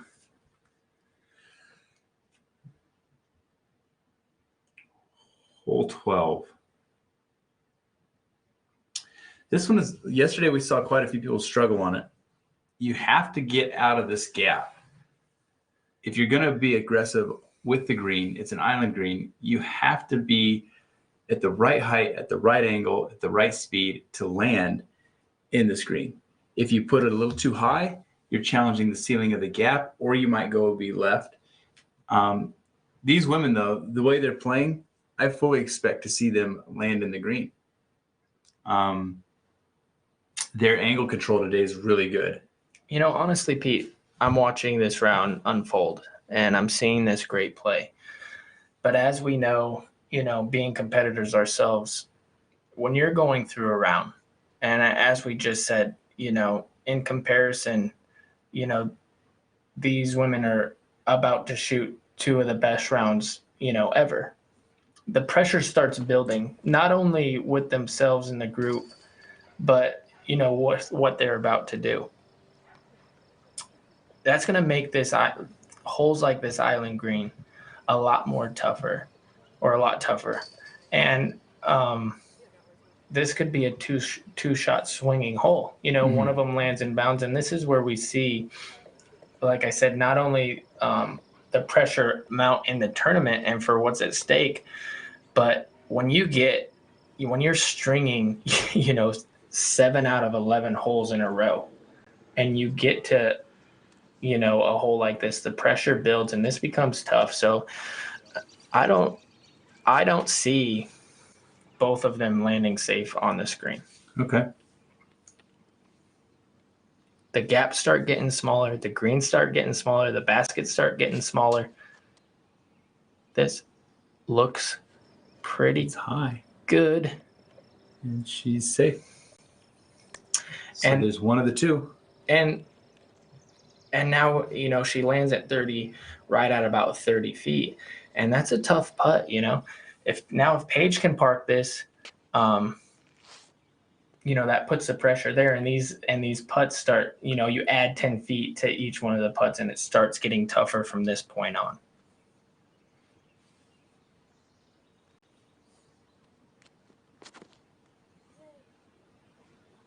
Is it high enough? It is. Yes. And there's, like you said, she puts it closer.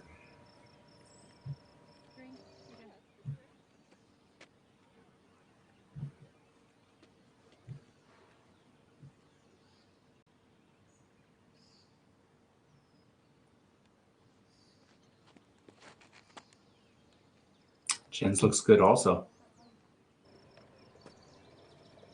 Slow down. Oh.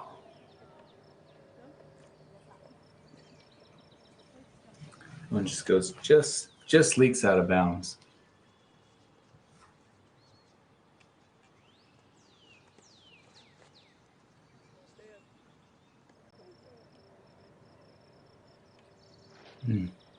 Her shot just comes up just a little bit short. So she'll be moving to the drop zone.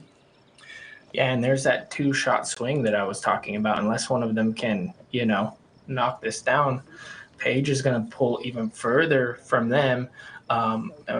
If Katrina makes hers, obviously they'll tie on the hole. But like I said, once you get to that distance in a round like this, and they're moving forward and they're playing so well, those putts become harder. The pressure starts mounting as the round unfolds. And this back nine, it's going to be really interesting to see how they handle the pressure. I mean, these are the two best players in the world. It's a two-horse race at this point. Yeah. You know, they're going to be playing off of each other's shots. And now it's, you know, it's almost a chess match moving forward because they pulled so far away from the rest of the field. No, we had the coverage out. Oh, okay. Looks like, yeah, party off. Right, yeah, no. I personally love island holes for this very reason. I also love them late in rounds because, you know, of the situations that we're in right now. That was a very good bid from Jennifer right there. But as you move to kind of like a shorter shot, the pressure of that control in your hand, dealing with just mounts. It just mounts, and then we're seeing them both, you know, exchange blows through the whole entire round. And this is just really fun to watch. It is incredible. As you're playing through these rounds, like I've had rounds where I get something really rolling, and like you said, the pressure builds. The next hole, you're like, is this happening? Is this working today? Maybe it's working today. Is today the day? And you start, it's very hard to keep within yourself to keep moving forward with those shots. We sitting here in the booth I expect just to see them to keep going, because as fans of the game with sitting at home, they just expect it to go in. So when one doesn't or something changes, we're like, what has happened? Yeah, well, this round, I mean, Katrina's given us no reason to believe she's not going to make this shot or make this putt, pardon me.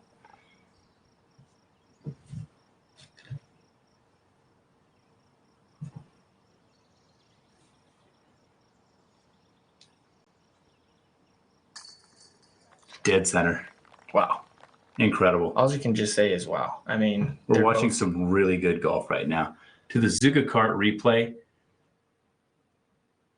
Yeah, not only is she making these putts, but with her style of putt, how she's getting that nose down, she's making the basket so much bigger. I mean, she misses a bit left side, but it actually makes the basket that much bigger as Paige knocks hers down dead center, and they're going to remain tied moving into the next hole. I think Kat is one ahead. Is she? Pardon me. Yeah, that's correct. They're both 8 down through 12 holes. Katrina remains in the outright lead at 14 under compared to the 13 under.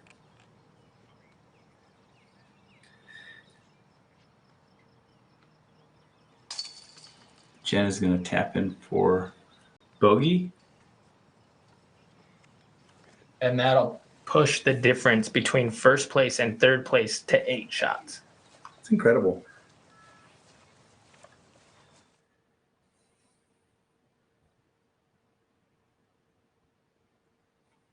Hole 13, par 3, 329 feet.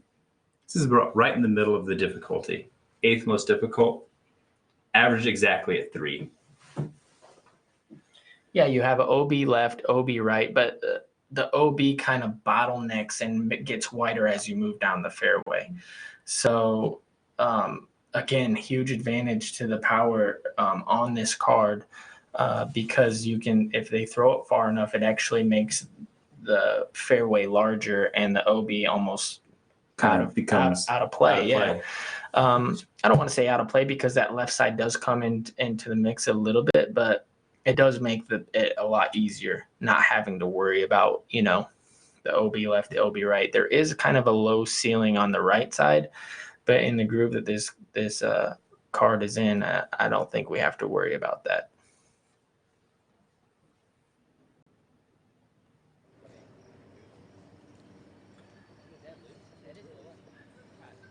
We're on the green of 13. And Ella Whitman just smashed a really good putt. Yeah, it looks from, maybe overnight that they had a little bit of a rain and make some puddles over there. So good putt. It's always tricky in the stance that you have if you can't really get that nice push off with the back foot. And she makes good from about 30 feet.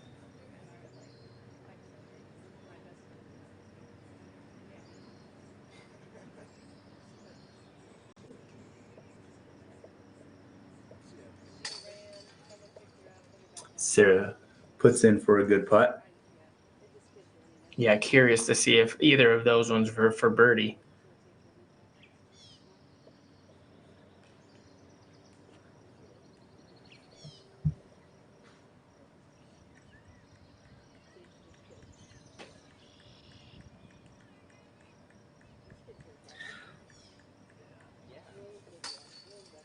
As Holly Finley knocks down about a 18-footer. Looking at the leader card,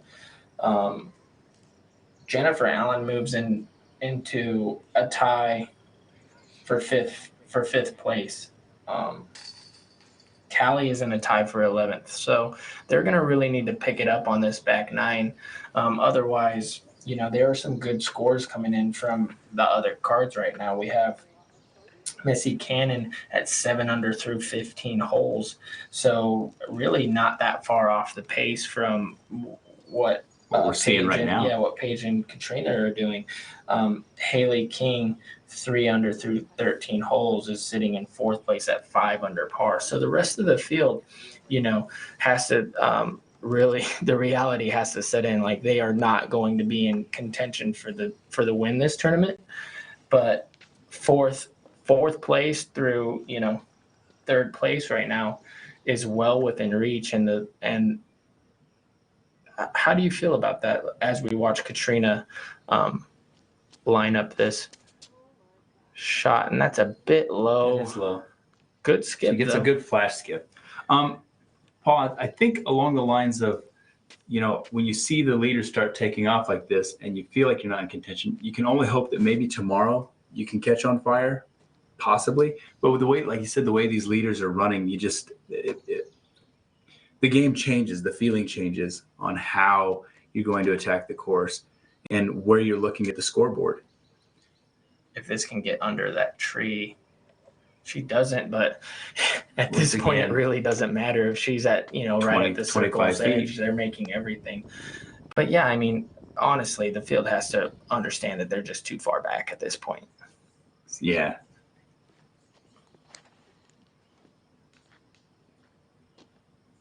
This looks absolutely perfect. Very good shot. Puts that about 20 feet past the basket. You know, clears that, it looked like, I don't want to say pond, what would we call that? Rainwater. Rainwater. The puddle. The puddle. And this, yeah, I mean, that she had enough power to kind of push that towards the fairway, and it makes the fairway a bit bigger. She's at about 60 feet, you know, should be easy par.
Kat had left her tee shot low and short, so she has to just pretty much pitch under the low branches.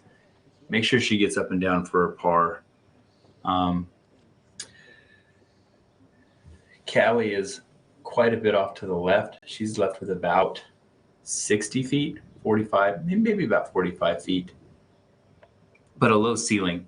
It's going to be quite a challenging angle. I think she's just left with a layup. And I think I was off my distance. She gave that a run.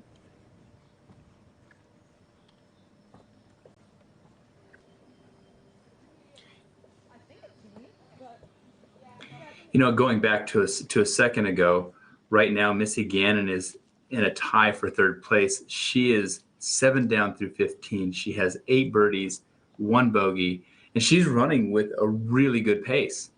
And yet our leaders are still have, you know, 2 more holes than she has to go and just running away. Yeah, this will be a heat check for Paige right here. Wow. Let's go. There's just no question on that one. That was as center as you could possibly get it, as she moves to 9 under on the round and another tie atop the leaderboard. amazing. And here's Jennifer, and this is to get back into a tie for 4th place.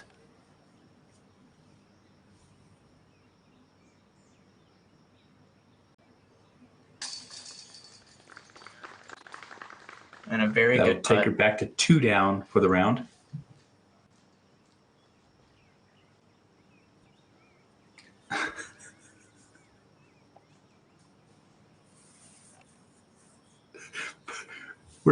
We're so much better looking though.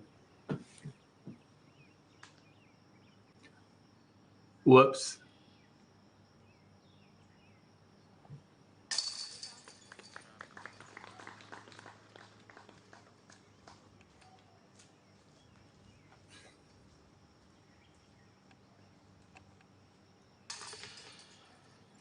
Kat taps in for her par.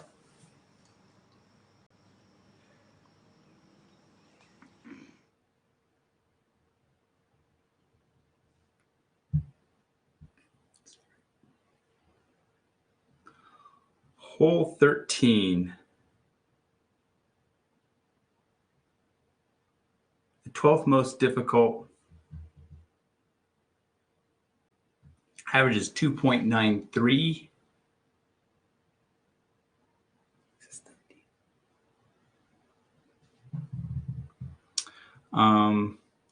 329 feet.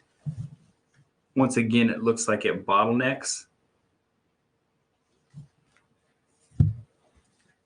Sorry, I think we're supposed to be going to 14.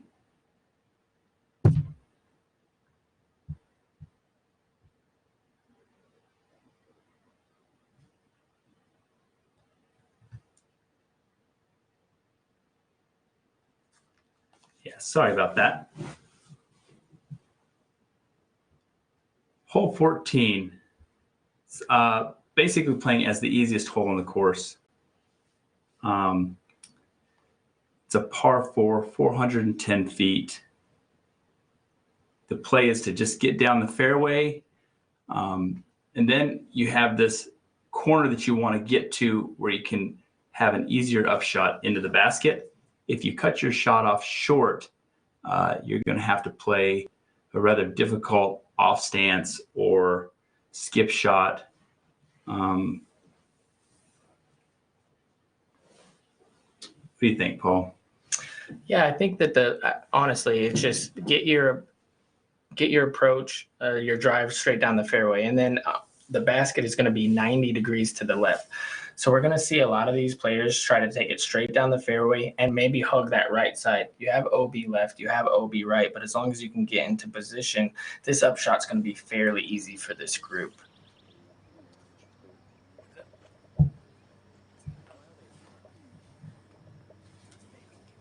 We saw yesterday during the coverage that Sarah tried to hug that right side a bit with that sidearm coming in left. And with our featured card, there's not a lot of, well, not a lot, but we saw Callie pretty much throw the only sidearm on the card. We saw Paige throw that sidearm about 300 feet. But I'm going to guess that they're going to try to push this one as far down the fairway as possible as we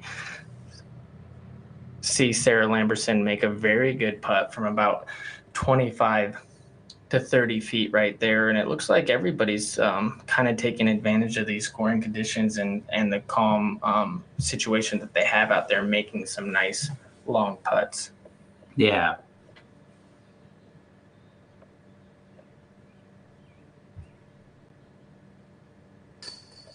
Holly Finley also making a good putt from what looked to be about 25 feet.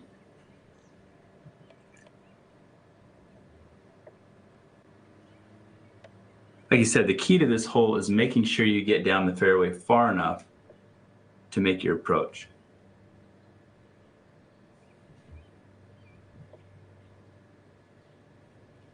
The flow today has been pretty good. I mean, we've had a couple backups.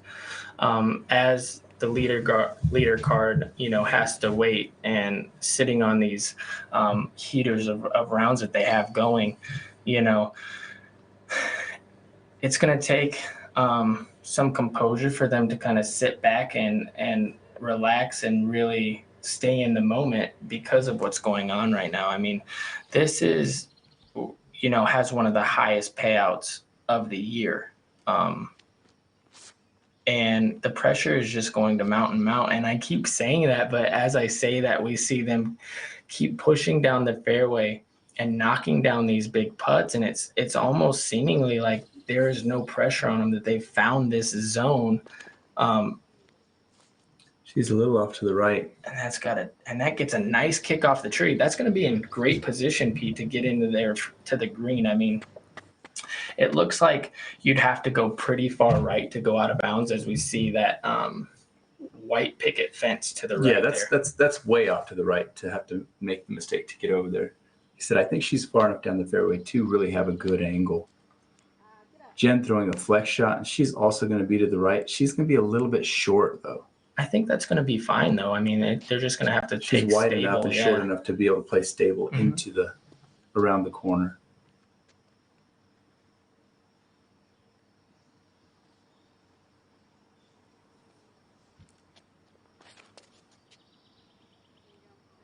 And it's a move on the disc.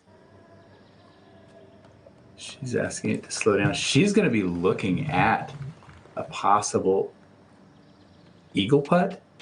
Yeah, I mean, that's going to be, right at about circle 2, which is 60 feet. And with the way that they're putting, I'm sure she's going to get that. Great shot Callie is just throwing also. But that just makes the birdie so much easier. We saw Paige kind of yank it to the right. Now she's going to have a low ceiling kind of touch shot into this green. And, Katrina puts the pressure on her now. For sure. Today, we'll be talking about the Nuke. The Nuke is a wide-rimmed, fast, maximum distance driver. When throwing on a wide-open course with the Nuke, I'm using it to unleash maximum backhand distance potential. Due to its slim profile and wide rim, the Nuke also fits really well in the hand when throwing sidearms. If I'm looking to throw down some boom sauce, I'm going with the Nuke. You can pick one up at Discraft.com or your local disc golf retailer.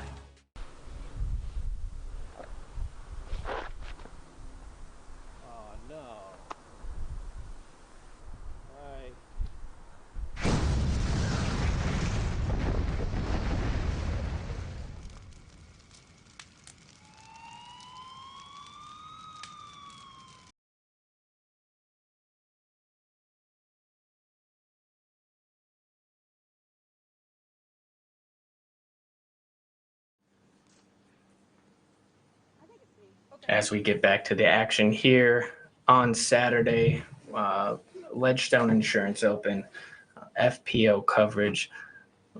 This is live for our feature and lead card. Jennifer Allen looks like to be sitting in a fairly good position. I'm sure she wanted to get a little bit more off the tee than landing short like she did right there, but she's opting for the standstill hyzer. I'm guessing this is going to be something like a Firebird or a really stable fairway driver. Just to play the corner, not leave anything. Yeah, and trying to get that nice skip over there, And that's really she does it really well. Yeah. It's going to be kind of an obstructed lie. She'll probably have to, do a straddle putt from there or something, but, that's well in range. Like you said off the tee, they both had gotten far enough down the fairway that it didn't make this shot too difficult. They still have to throw a great shot under the branches and into the green, but they were far enough down the fairway to not have been pinched off too far. And what's impressive as well is, the touch that this card is displaying. I mean, Paige made that look so easy, and I promise you that was not an easy shot. That's not that easy, especially with the rounds that they have going. I mean, any mistake that you make, everybody's playing, well, not everybody, but these two players are playing so well that if they make a mistake, they're losing 1 to 2 shots each time. So it's, they've entered a zone that we're lucky enough to see right now.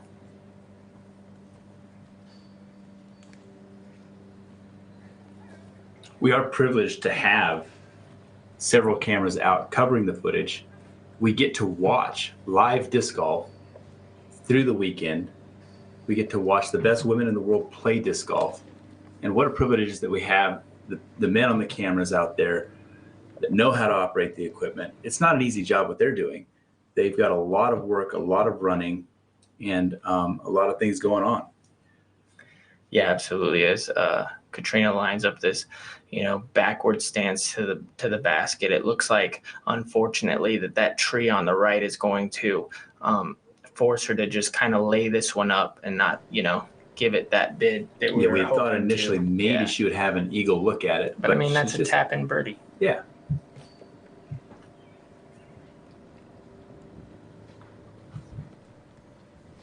Jen is going to come up and take an eye on where her lie is. And that's going to move Paige Pearson to 10 under through 14 holes, and Katrina to 9 under through 14 holes. This is really good.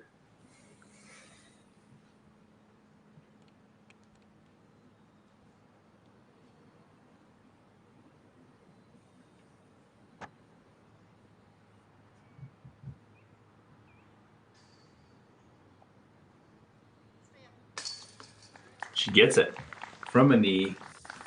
What a good putt.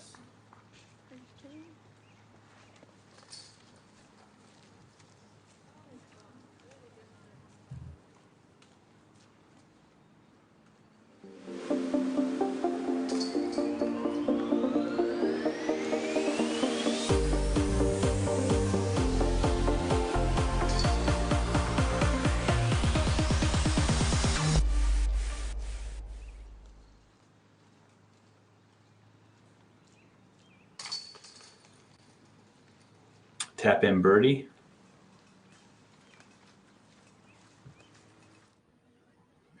Hole 15, 17th, basically playing as the second easiest hole in the course. Average 2.82, 230 feet. The main goal is just to get it out the gap, possibly dead straight, or put a little bit of a left to right flex on the disc. And the main issue is that there's OB about 40 feet behind the basket. We don't have a ton of birdies on the hole for the day, but there's a handful. Yeah, and I think it comes in as, the 15th easiest hole is because there's no OB left or right. It's only past the basket. I think birdie's pretty tough here. Like I had mentioned early on in the round, that 240 foot, I think it was our third hole, is playing easier for the field, but to display the touch that you have to have on a hole like this is a tight hole. And I think that's why we're not seeing a lot of twos, even though everybody can kind of get there, and you have to have the distance control. You also have to put yourself in position on the elevated basket to make the putt.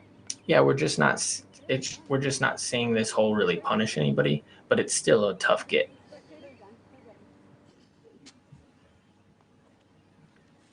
And I remember yesterday we were watching the coverage, and we switched to the second card, and Paige was on this hole, and she actually 3-putted. So I'm curious to see if she can fix. There's not going to be no 3-putt from there. Anyway, I'll just stop talking. Curiosity is over. She's pretty much sealed the deal for another birdie.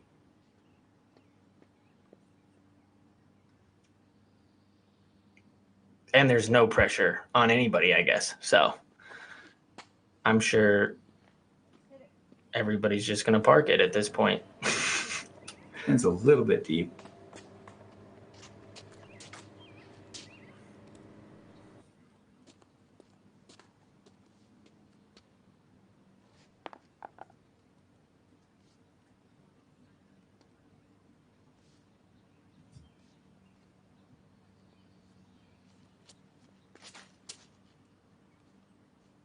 This looks to be a really good shot also. Stroke for stroke. Yeah, a couple drop-in birdies for them. Let's see if Callie can line this up and That's a nice anhyzer on it, but that's going to be right barely in the circle, and her and Jennifer are going to have to earn their birdies to whereas, again, Paige and Katrina have tap-in birdies on this one, and they're just going through this round where it's like almost stress-free.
So we don't throw any. Jen cashes her putt from outside the circle. What a good putt. Yeah, just getting right on track with the... Getting her momentum shifted really to putting herself in good position to get back on the lead card and make sure she stays there, actually.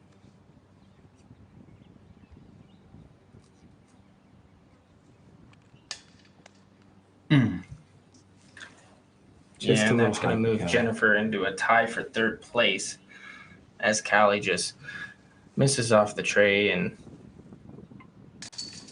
a couple tap-ins from the rest of the card. This elevated basket, Paige does have the height to make the basket.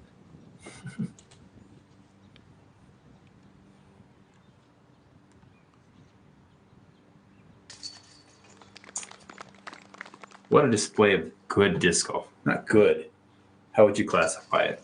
Great. Yeah, they're in a different zone, a zone that, you know, is rarely caught on film. And it's great that, you know, we're lucky enough to be able to sit in the booth and watch it and commentate on what's actually happening right now. I mean, we have through 15 holes, you know, Paige has only missed 4 holes and Katrina's missed 5 holes. We're moving to hole 16. Both with a bogey. So hole 16, it plays 352 feet. It's a par 3. Not much OB on the hole. There's a OB green far off to the right.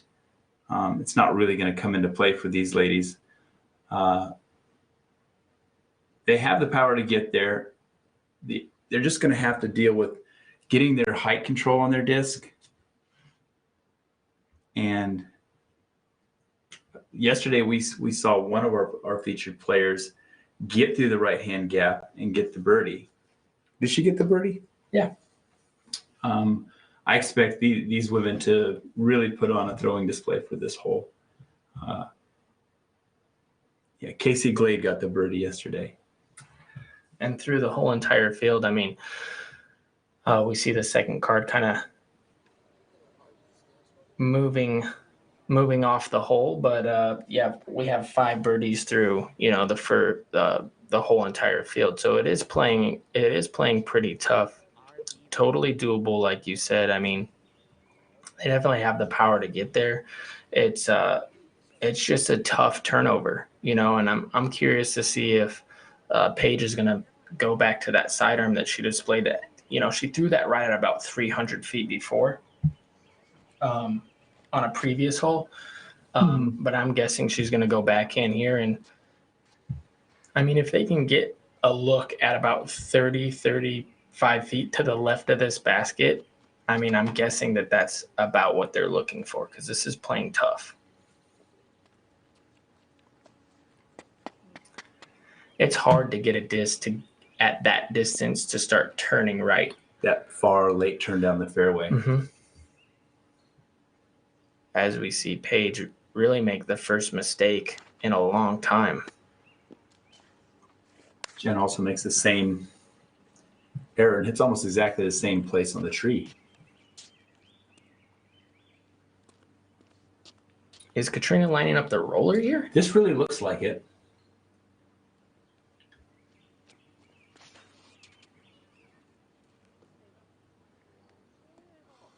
Oh. And that was looking like it was flipping up very nicely. And one thing to miss in the fairway, and unfortunately, she lines that stump up perfectly. And that's going to take birdie out of the question here. And that's unfortunate to see. You know, that was a pretty good shot, especially after Paige, you know, kind of pulls it and makes the first mistake. So they're both going to be in the middle of the fairway. I think Paige is going to have a tougher upshot, and let's see if they can, you know, get up and down.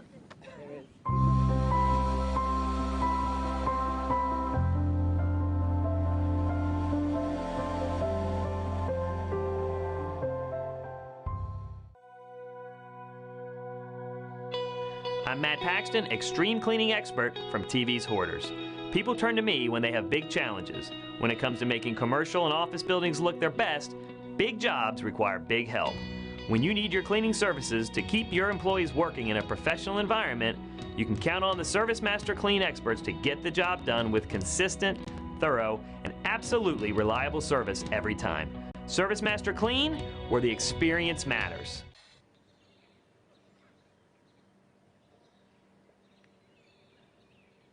Paige looks to be lining up the sidearm. You had mentioned on the tee, you might thought she would have thrown the sidearm there, but now she's kind of forced to throw it. She leaves it just a little short. I can't see how far it came up the hill on the backside. And there's a big difference between having a putt for birdie from just outside the circle and having a putt for par. We saw her have the putt for par when she went out of bounds on kind of the shorter hole, and now we're going to have to see again. She actually missed it when it was for par on the shorter hole, which is really the only putt that she missed the whole round. So that was a great shot right there by Jennifer through the gap, keeping her angle correct and putting it to about 20 feet for her par save. Yeah, and Katrina, if she can put this close, she'll really put a lot of pressure on that circle's edge putt that Paige has.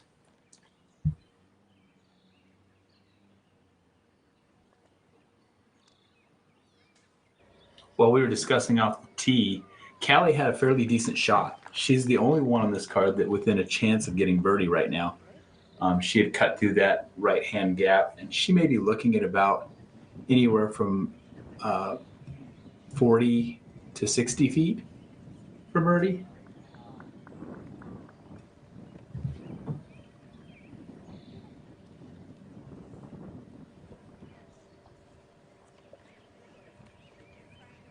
Yeah, and with the way her round's going right now, not her best, but a tough position to be in on this future card, especially with the rounds that are being shot. You know, you can't help but sometimes when rounds like this are being shot and you're on the card to just kind of be lulled into watching and seeing instead of focusing on your own game and stuff like that. Mm-hmm. And she's just been high. I mean, those are good putts, you know. She's giving it the energy it needs to get in. You could tell she really wanted that one. So what do you think? You think Paige makes this? I think with the level she's been putting right now, I'll give it a go, yeah.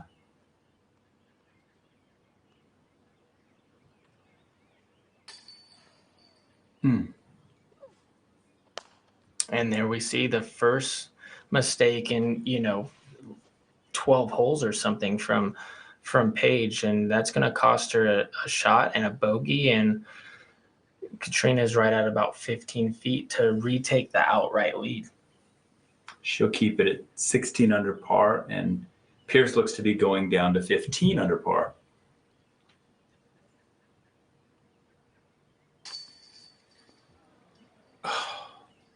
And that was just a little bit right, and it was one of those, putts that 70-30, 70% of the time that's going to stay in, and then she just unfortunately catches a little swing. Yeah, that's the wrong way. Yeah, she was on That's a bummer. Unfortunate side of that one. It was far enough right to where I wouldn't consider it exactly a spit out, but definitely could have caught. Yeah. Like you said, I think it's that 70-30 split.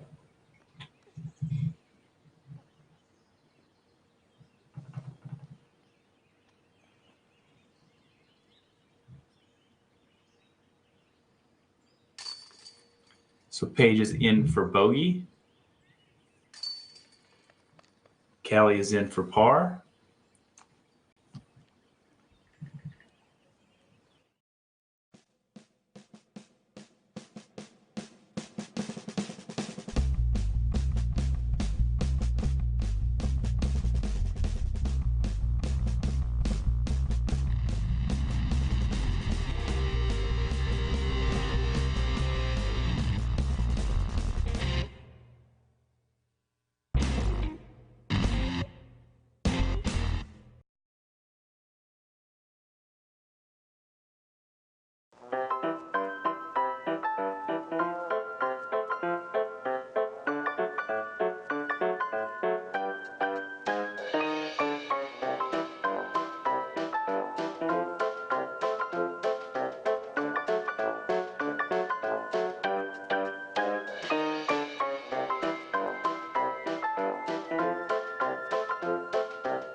I can throw this disc around the world in one shot. Never play disc golf too far into the jungle. There may be cheetahs. Someone on your card can't recall if they threw a 6 or a 7. It was probably an 8. See? Stay getting birdies, my friends. Hey everybody, this is Kevin Jones. I'm here with my brand new Prodigy BP3 V2 backpack. And I'm loving this thing a lot. It's extremely lightweight. It's carrying all the discs I could ever ask for. It's pretty sturdy and durable. I've got my 2 putters up here, no problem. Room for a towel if need be. It's really lightweight, it's extremely efficient, and for all you, it's extremely affordable. So come check it out.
What do you think, flatness and stiffness on this? Somewhat flat, neutral stiffness. Danny, this is a sick one. Dude, I gotta get through all these today. Cheers to a good day, gentlemen. Cheers. Yeah, That's good. It's a hard day. That's great.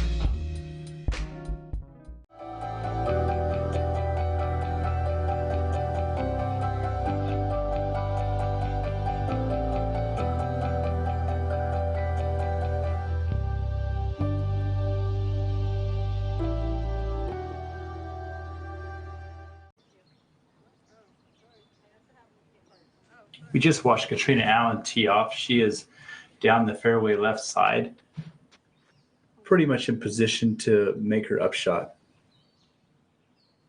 Yeah, I mean, the further left you go, the easier the approach is going to be, especially with, wanting to throw. I'm guessing they're all going to want to throw sidearms into this green to try to, it's almost a 90-degree turn to the right down to the green. The only trouble is there is a mandatory to the right that Paige was kind of on her way down there to the right, but no problem there. She's going to be a little bit short of obviously where she wanted to be, but will still be in position, I'm guessing, to possibly throw something like a sidearm or something. We saw her display a lot of power on previous holes with that sidearm. So Jennifer throws into a good position. It's rare that we see her lean on the sidearm. So I'm guessing, the further left is where she wanted to end up. So maybe she could throw a turnover into there or something of that nature. You guys really say that? S-E-A makes a C sound. Not that sound. This hole's playing as the fourth most difficult. It's averaging at 4.2. Yeah, it's just tough to get around that corner on your upshot. I mean, it's such a hard break to the right.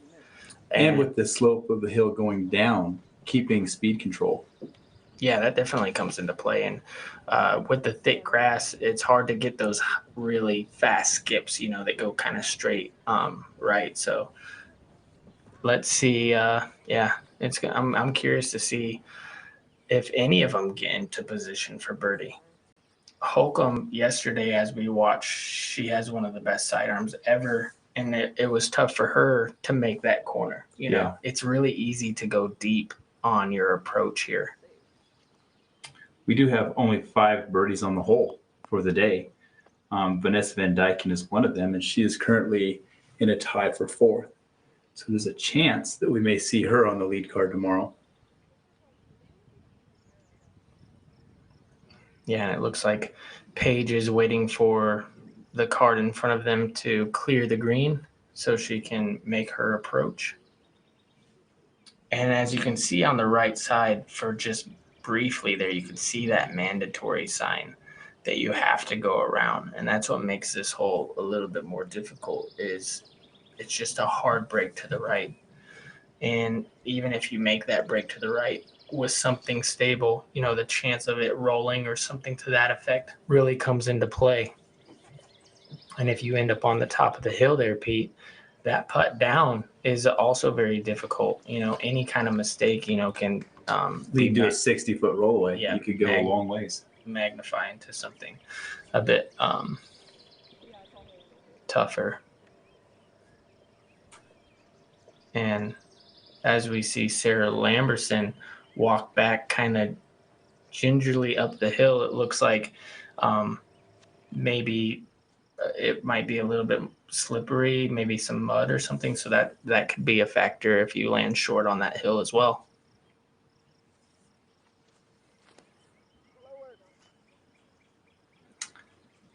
Paige goes sidearm and leaves it low. So she's still going to be left with a tester coming in. Yeah, and we saw her kind of, had the sidearm approach on the previous hole as well, and she missed it kind of short and low. So if she can't get up and down from there, she could be looking at another bogey and another opportunity for Katrina to, really pull ahead. Yeah.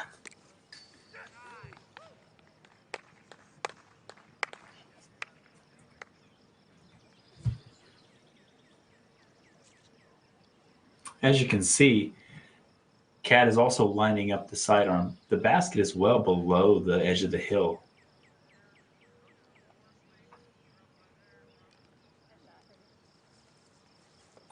And that was tough for us to see where that landed. I believe she's landed just inside the circle. She'll be looking at a slightly below her feet putt. Like you said, there's the visual of the mud from the rains that we've had. The green is going to be slippery. That can definitely come into play when you go to putt. If you have slippery feet, it's really hard to commit. Yeah. Yeah, and we just saw another disc kind of roll by Katrina Allen's lie right there, and that was actually Callie's approach. So she'll be in position for birdie as well. And next up is going to be Jennifer.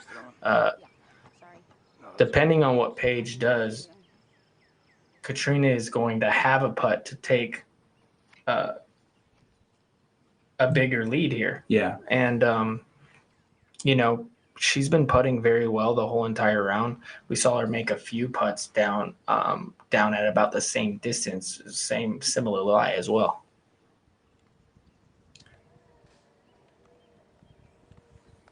Paige goes sidearm again. She leaves it up near the mouth of the green.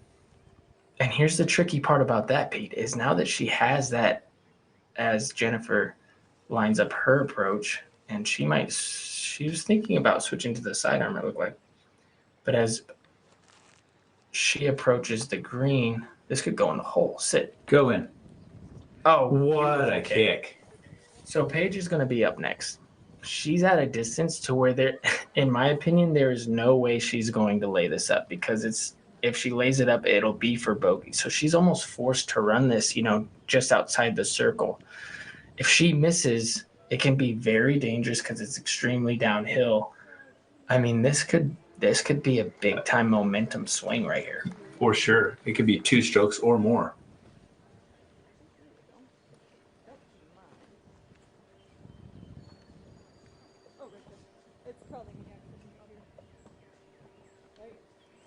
She looks to be outside of the circle, probably right around the 30, 35 foot range.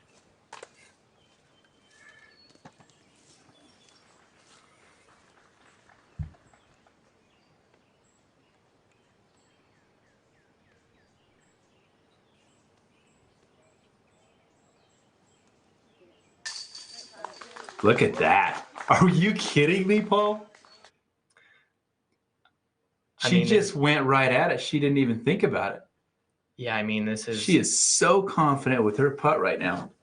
And that was just a big time moment. With Katrina having this lie for birdie and Paige being able to, knock that down to save par, puts a little bit of pressure right now on this putt. Yeah. Can she take the momentum?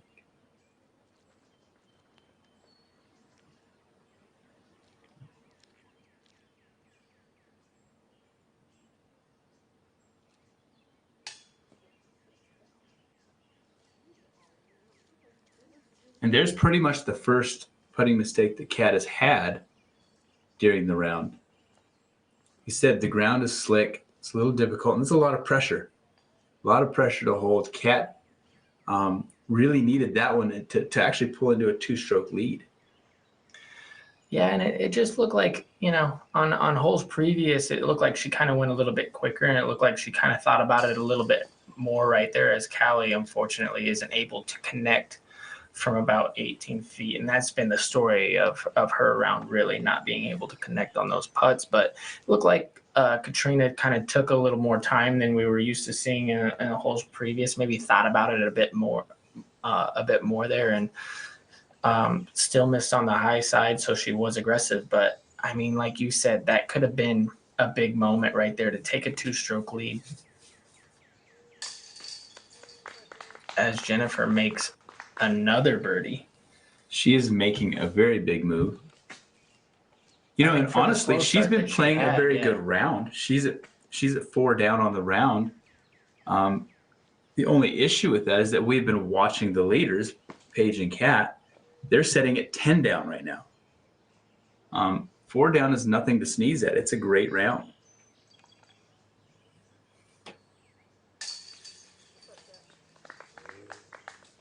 Cat taps in for par. Yeah, right when you thought there was going to be a moment where, you know, Katrina just pulls ahead and takes almost a commanding lead. You know, Paige misses hers, she makes hers, and all of a sudden it could be a 3-stroke lead. And then, you know, Paige actually ends up making hers, Katrina misses hers, and all of a sudden it's still a 1-stroke game heading into our last hole, hole 18. Give me a rundown of what this is looking like, Pete, for our conclusion of today's round. Well, hole 18 is playing 7th in difficulty, so right about in the middle. It's got a 3.08 average. It is 383 feet. We have OB kind of in the middle, an OB patio far right. None of that really should come into play for their tee shots. We only have 5 birdies on the round on this hole also. At this distance, I expect, like, we have the distance on this card to really attack it.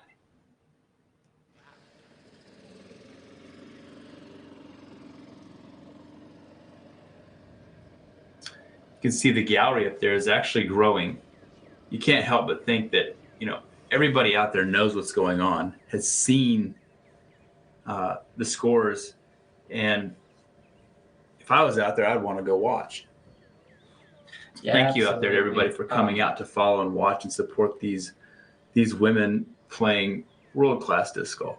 Yeah, and as we look at the leaderboard, Pete, we kind of see a picture being painted of what we're going to see tomorrow. We see Haley King move up into 3rd place at 9 under. We're going to see her on the featured card and the lead card tomorrow. The last person on the card is still up for grabs, though. I mean, we're seeing Missy Cannon with that 7 under par coming up. So Jennifer needs to birdie this hole if she wants to remain on this lead card. So there is a lot at stake for everybody really on this card. And she has a really good move on the disc. She slides herself into the circle. That could seal her place on the card. That's right. Yeah, that could be a big time shot right there.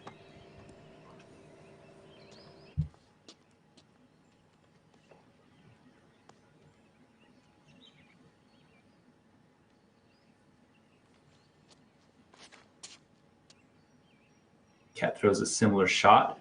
It's going to come right back in. And 2 feet better.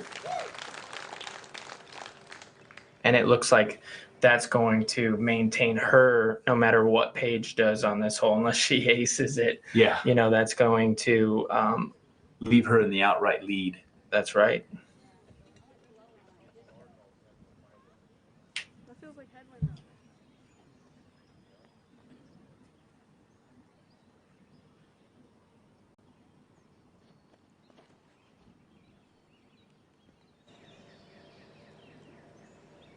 Kelly throws a great turning shot. She's going to end up below the hole. Still a very good shot. She's going to have a putt uphill for birdie. Yeah, that's going to be a pretty long putt, Pete. And unfortunately, she didn't have her best round today as she's sitting at about +1. And Paige also doesn't get this over. So she's going to have, you know, all of 60 feet, but straight up the hill. I mean, that's going to play about 80 feet or something. Sure. And so it just seemed like she didn't really run out of gas at the end, but she started making a few mistakes that she wasn't making early in the round. And if it wasn't for that hot putter on the last hole, she would even be further behind Katrina. And yeah, from what we've seen today, they did kind of slow down finally on the back 9 the last few holes, but still great golf that we got to see the whole entire round. Thank you to everybody who's tuned in to watch this live coverage and to hear me and my big brother talk about it and kind of paint a picture for you guys. And of course, thank you to the camera crew and to all the volunteers, to Nate Heinold, who's the tournament director, to all the volunteers, Discraft, UDisc, we just really appreciate all the support, and that's what, you know, makes tournaments like this tick. For sure. I want to thank Johnny back in the studio for really making this happen. It's quite a job. And so it's a privilege out there that you get to tune in, you get to watch live disc golf. Thanks to the Pro Tour for making this happen and for presenting a chance for these women to actually have a chance to showcase what talent we've seen today. And here's Paige Pearson. Is there any chance she makes this? No. I don't think she was going for it. I think she was just laying up, taking her medicine. Oh, I think she was going for it.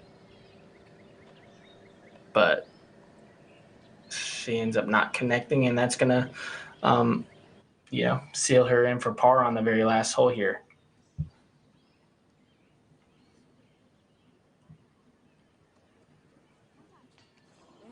Once again, just off the lower edge of the right side of the cage.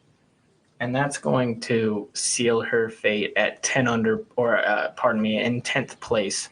Not her best round, but we saw her battle the whole entire round and just miss a few putts. And if she can clean that up tomorrow, she's, you know, we'll see her march up the leaderboard once again, as this putt is to seal Jennifer's fate on lead card, as she does. Good putt, and that's going to seal our card for tomorrow that we'll be able to watch and the leaders.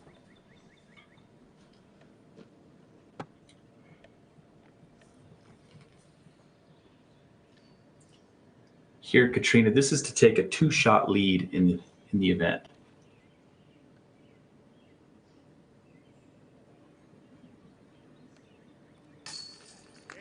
And she does it. Not only does that give her the 2-shot lead, Pete, but it actually seals her in at 11 under on the round, which is now going to be the hot score, which I can't but assume that round is going to be one of the better rounds probably that we've seen in the women's division, and possibly well over, you know, 10-10 to 10-20 rated round. Yeah. What a great display of putting by Katrina, by Paige. Jen made a few key putts. She sealed her deal on the lead card. Thank you, everybody out there, for tuning in. We will be seeing you soon with the men's lead card coverage. That will be at, do you know what time it is? Probably about 3 hours or so, 4 hours. So right at 3 hours, I think, Pete. Yeah. And it was just a privilege to be able to watch the golf that we got to see today. I mean, that everybody got to see today. Like I said, that's going to be in the upper ratings of 10-20 to 10-10, you know, rated round, which is two of the best rounds that we've ever got to see live. And the putting display that we got to see, I mean, they all made well over, it seemed like probably 300 had plus feet of putts. It was incredible. And so, yeah, thank you to everybody. Thank you to Discraft, UDisc, the Pro Tour, and we'll see you guys tomorrow for our conclusion of the tournament. Or the female FPO coverage.